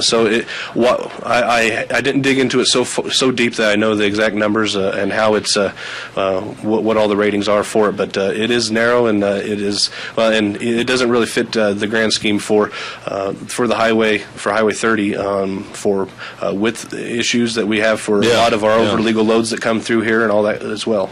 But it's not even on a 5-year plan, huh? It's not at this time. I see. What would happen if, like citizens, filed a signed petition asking for and demanding perhaps an observance of the bridge that they think again about having something done? Would that help at all? I don't know. We've never had that happen that I'm aware of, at least in my 7 years. We have public outcries for things here and there. I know, because you helped me. That's right. But at the same time, we've never had a petition or anything like that signed. When you look at the state, do you divide it into like 4 regions, western Idaho, eastern Idaho, northern Idaho, and southern Idaho, and then graphically look at that, and which one demands annually more use and more repair? Which one's the worst? There are 6 administrative districts. I see. We are District 4 down here in south central Idaho, and it is the 8 counties of our area, of the Magic Valley up through Blaine County. Our borders in District 4 4 actually do extend outside of those 8 counties. We go from Glens Ferry in Elmore County all the way to Raft River on I-86, from the Utah border on 84, Nevada on 93, all the way north past Stanley to Banner Summit on Highway 21 and to Clayton on Highway 75, about halfway to Chalice. Okay, now I'm just going to guesstimate. I would say, and I've got to take a break here in just a second, I would estimate that perhaps the southern part of the state, which you just mentioned, probably has the most deterioration. We are pretty close to number 1. We're probably like number 2. Really? Yeah. And number 1 would be where? Over in the Boise Valley? Well, it kind of bounces around. Sometimes it's District 6, which is Idaho Falls, all the way up to Salmon and Chalice. I see. And sometimes, just based on percentage of roadways, sometimes it's District 2, which is Lewiston area, down to Riggins and up north through past Moscow. And you have to set priorities on repairs because there's only so much money. Exactly. And sometimes a district shoots up for a couple of years, has some big projects, and their funding level goes higher than average, and then some years it dips back down. We've had that in the last few years as well. Our funding from 2008 through 2011 really jumped up. We were getting over $100 million, or about $80 to $100 million a year in South Central Idaho for our projects, when our historical average was about 20 to 25 million, and we're bouncing back down to about 30 million right now per year. That's what we're projecting over the next couple of years. Very interesting man. Now, next half hour, your calls will be welcome. We're going to talk to him about speed limits, and it's a subject near and dear to my heart, and Nathan's going to give us all the information right here on behalf of the Idaho Department of Transportation. Right now, I want to remind everybody about Lennox Home Comfort Systems with the gas furnaces, air conditioners, heat pumps, everything you need for your family's comfort. All you have to do is get a hold of our friends at Ramsey Heating and Electric at 2600 Overland Avenue in Burley. The number to call, 678-0459. Lennox and Ramsey Heating and Electric. We're going to send it back over to our main studios for 3 minutes. We'll be back with more on Zeb at the Ranch. Stay tuned. And now back to Zeb at the Ranch on AM 1230 KBAR. To reach Zeb, call 436-2244 or toll free 1-866-927-4587. And now, here is Zeb Bell. You know, I got to be honest with everybody. I was sitting here having a very enjoyable visit with Nathan and didn't have my headsets on, and I could have honestly talked all the way through to 11 o'clock and not had any of that be on the air. Nathan, it's a good thing I all of a sudden looked. Yeah, that dead air doesn't feel good as a radio guy. No, I tell you what. I want to ask you a couple of questions right now, and we want to invite the audience to call in and participate on this, especially because it's a subject near and dear to a lot of people. The establishment of speed limits, whether raising them or lowering them. How do you go about ascertaining what is a good, safe, sound speed for a road? Engineering, I guess, is the simple answer. Really? Our traffic engineer section does come out. They're required, I believe, every 5 years to do a traffic study on sections of roadways at all times and re-examine every speed limit zone that there is on all the state highways. Mm-hmm. So what takes place is they come out and they judge the road based on its geometry, basically the curvature of the roadway, either vertical curves or horizontal curves. They judge it by what kind of what's called roadside friction, the number of accesses, the amount of things how close they are to the roadway. A lot of times our right-of-way isn't very uniform. Like through here on Highway 30, we have a very narrow right-of-way, so we have a lot of roadside friction, yes. Power poles close to the roadway, mm-hmm. Homes, fences, things like that. That all goes into that engineering study. Then you take a look at what the traffic is actually doing. ITD follows the federal guidelines, which is called the 85th percentile. Generally speaking, what the 85th percentile is, at least the belief in that system is that generally people drive a safe speed for a roadway. If 85% of vehicles drive a certain speed, then that is probably close to where the speed limit should be set. If you artificially set a speed limit too low, then you're not. It's a law enforcement pain in the neck, really, if you're setting too low speed limits, and it becomes what's known as a speed trap. Right. If you run them too high, then people are going too fast for what the road conditions generally would be in that section. Well, let's break it down a little bit for right here. and you have been very, very helpful and informative to me.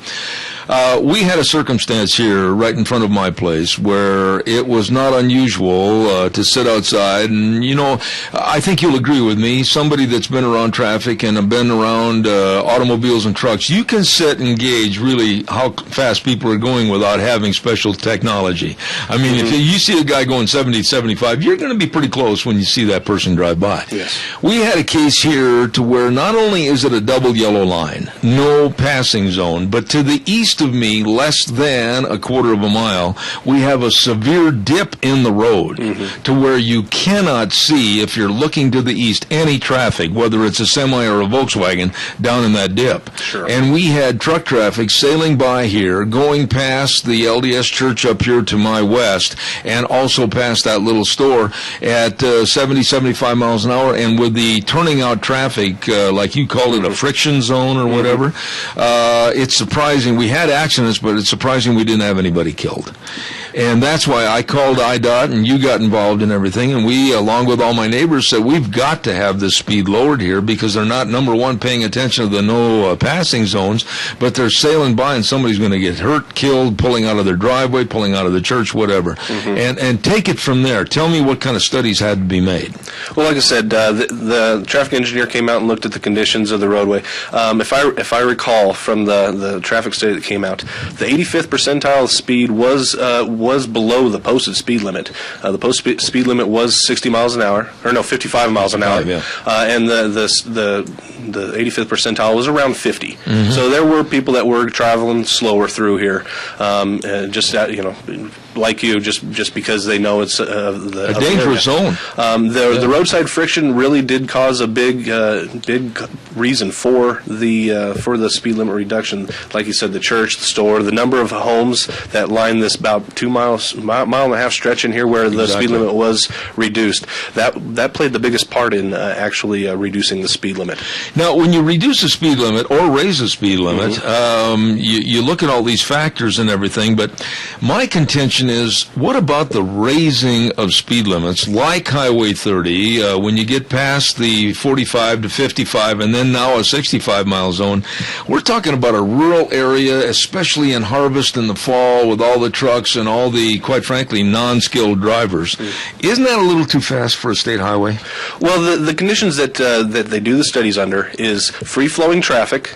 On a good day, good sunny day, you can't do it when the conditions are wet or snowy or anything like that. You do the studies on good, clear roads, and then you take it based again on the geometry of the roadway. For the most part, going east from Murtaugh to Burley, it's a good, flat, straight roadway. There's a few curves in there, but it's pretty much a good, flat road. Pretty good sight lines, good vision, good visibility. And then the 85th percentile was upwards around 67 miles an hour. Really? So people were already speeding under the past under the 60 mile an hour or 55 mile an hour speed zone that was there in the past. And I will concur with you that at that juncture, Highway 30 was kind of a oxymoron, because, correct me if I'm wrong, Highway 30 over by Buell, your old hometown area, was always at 60 miles an hour, was it not? Yeah, it always has been, always, and still is. And I've heard many, many people complain after they got picked up by the cops on Highway 30 over here, 55 as comparison to 60 over there. It was a confusion.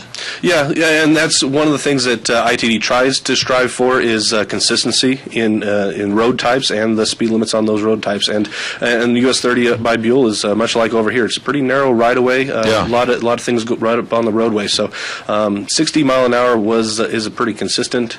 65, I think, is mostly because of the 85th percentile, what people were already comfortable driving and what they were already doing on the roadway. What about, though, the increase on the interstate system? That's one thing that I still, you can sit here and talk all day, and I don't think I'm going to buy. Going up to 80. That happened the other day, too, in this bad weather. Something happened, and I'll call back right away. Stand by.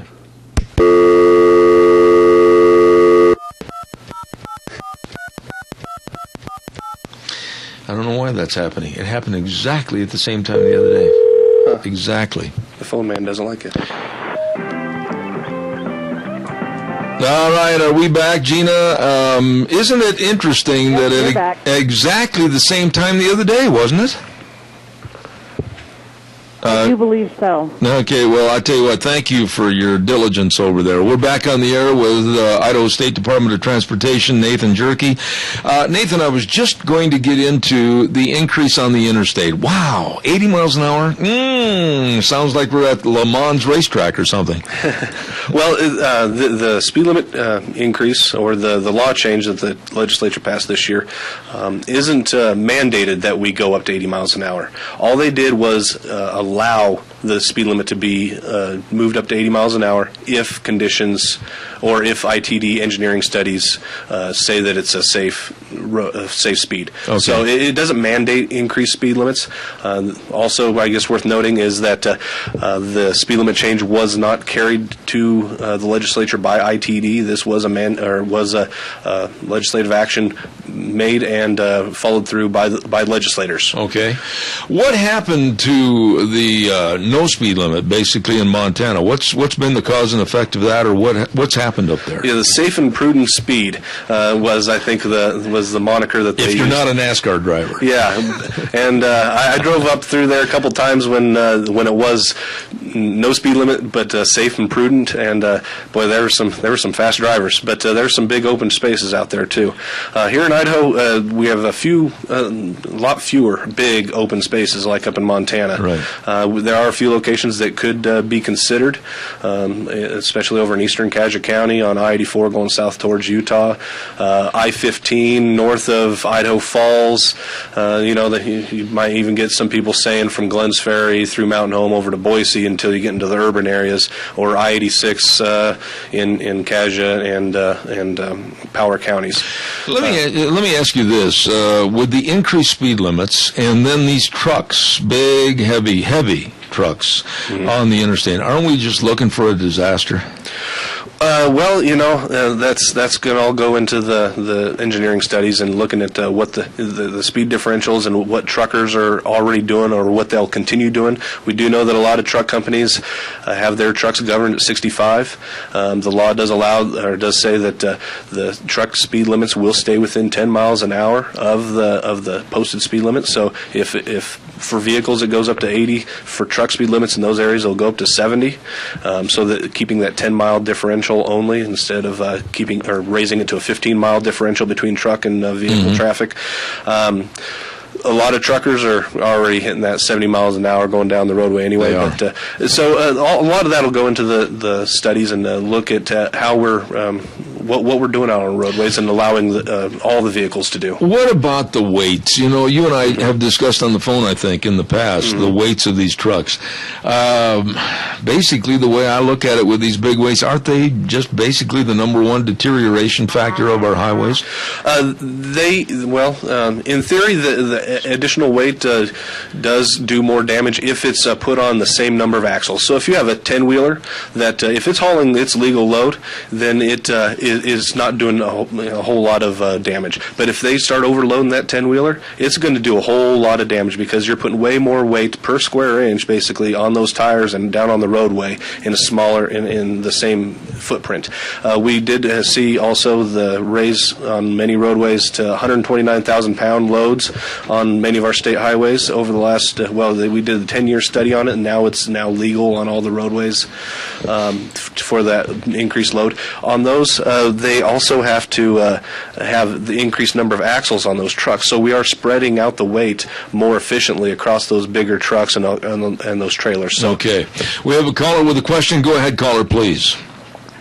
Yes, I already drive 80, and I'll be the first to tell you that I don't think it's as safe as it used to be, and the reason I say that is because they're making the vehicles lighter now, making them more out of plastic and aluminum. They're not as heavy as they used to be to meet the government standards.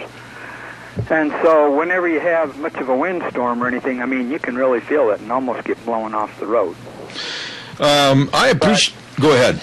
But out here on Sweetser, for example, I hope they don't raise that section through there because you got to be a NASCAR driver to do that one at 80 already.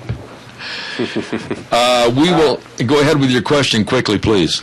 Okay, but my biggest concern is between what you've already mentioned, between the cars and the trucks. And some trucks are governed at 60 even right now, but we got to get that so that they're going more at the same speed some way. I really respect and appreciate your remarks, and I'm glad you reminded me of that, and I'll have Nathan talk about that on the airwaves. Sir, thank you very much for your call. He brings up a point, and I'm on the road quite a bit with my rodeo business, and, boy, you're cruising along on the interstate, and all of a sudden, wham, you're right into in the back of many of the trucks going at a much slower speed. What about more uniformity? And that was definitely looked at by the legislature last year in 2013 session. They had ITD come and do some reports, and ITD, if I recall, agrees that yes, there is an increased safety issue.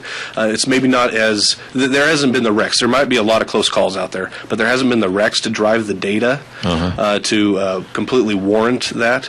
Like we've said, a lot of the trucking industry already governs at that lower speed, and they have no intentions of raising their trucks or going faster because they like the efficiency of their trucks going those slower speeds. I've got to take a break here, Nathan, and then we'll take some more calls too at 436-2244, 1-866-927-4587. The weather forecast, we've got to get into Michael Rogers' weather real quick, brought to you by Scarrows Meats, 331 North Road, Jerome, 324-7657. Don't forget it's time for the tax return meat bundle. What's that? 75 pounds of delicious beef, pork, and chicken for only $250. Cut the way you like it. Oh my goodness sakes, Scarrows Meats, offering quality products at very reasonable rates and selling taste one bite at a time.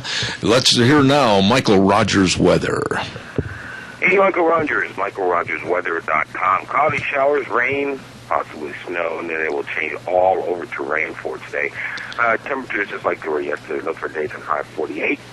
Winds are going to be not that bad, but it's going to be breezy out of the west-southwest, 10 to 20 miles an hour, partly cloudy tonight as we come out of this system, and then we start off tomorrow with sun and clouds. And we're going to warm up a little bit to a daytime high 55. Enjoy the day. Enjoy the weather. It's the only weather you got. Thank you, Michael. Brought to you by Scarrows Meats in Jerome, selling taste one bite at a time. You know, when you look at the overall picture of Idaho, speed limits, road conditions, etc., how do we compare with other western states? We're pretty average. We're in the grouping as far as what our roadways look like. Some people say we're better, and some people say we're worse. It just depends on their perspective on the roads and what roads they travel. But I would imagine that you're kind of playing Russian roulette with sometimes a fully loaded pistol with the economy. If the economy goes down, you guys are looking and scrambling, trying to figure out how you're going to get the money to do the road reparation at all.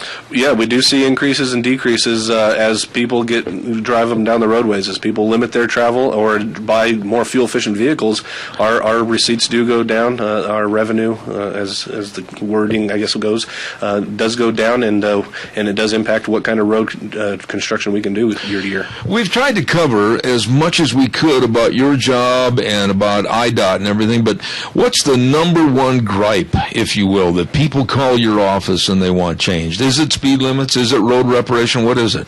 Oh, shoot, I don't think there's any given one. It pretty much goes the full gamut of concerns, worries, what goes on out on the roadway. Everything from what they see an employee doing or not doing, all the way up to just general conditions of interstate or roadway.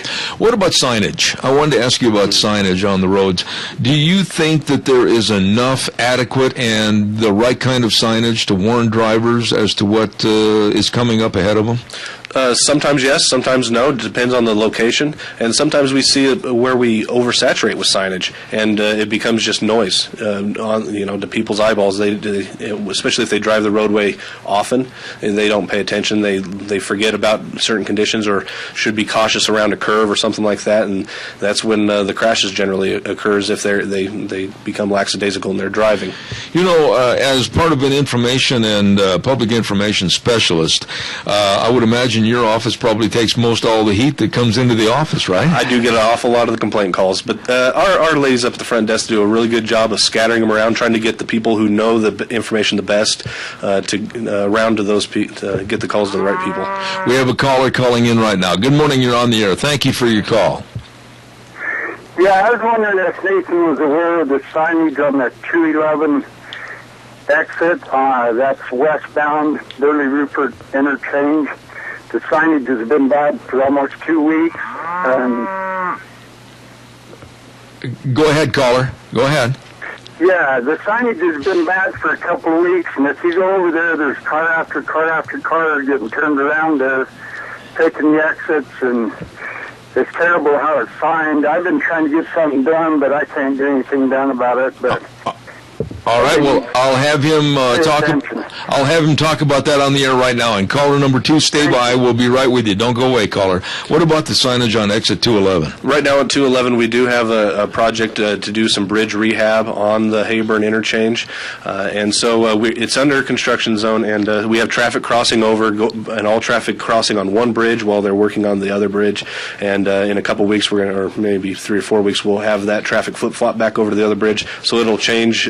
The whole traffic control scenario will change at that time, and that is one of the toughest interchanges to do construction on and around, just because of the tight loops to get on and off the interstate there, and having to cross people over and around.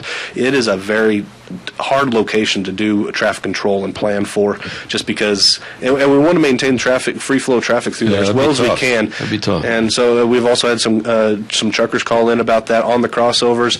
Anybody pulling doubles and triples are hitting with their second and third trailers are hitting that crossover and really banging that gravel edge really bad too. So it's really tough to change midstream. It's one of those things. We try to do the plan as well as we can up front, but sometimes it doesn't work perfectly.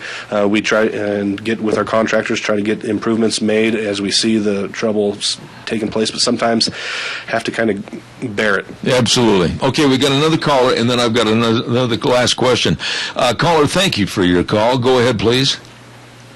Yeah, I was wondering if you could tell me if they're looking into putting a left-hand turn lane in on Highway 93 from Flying J to Highway 25.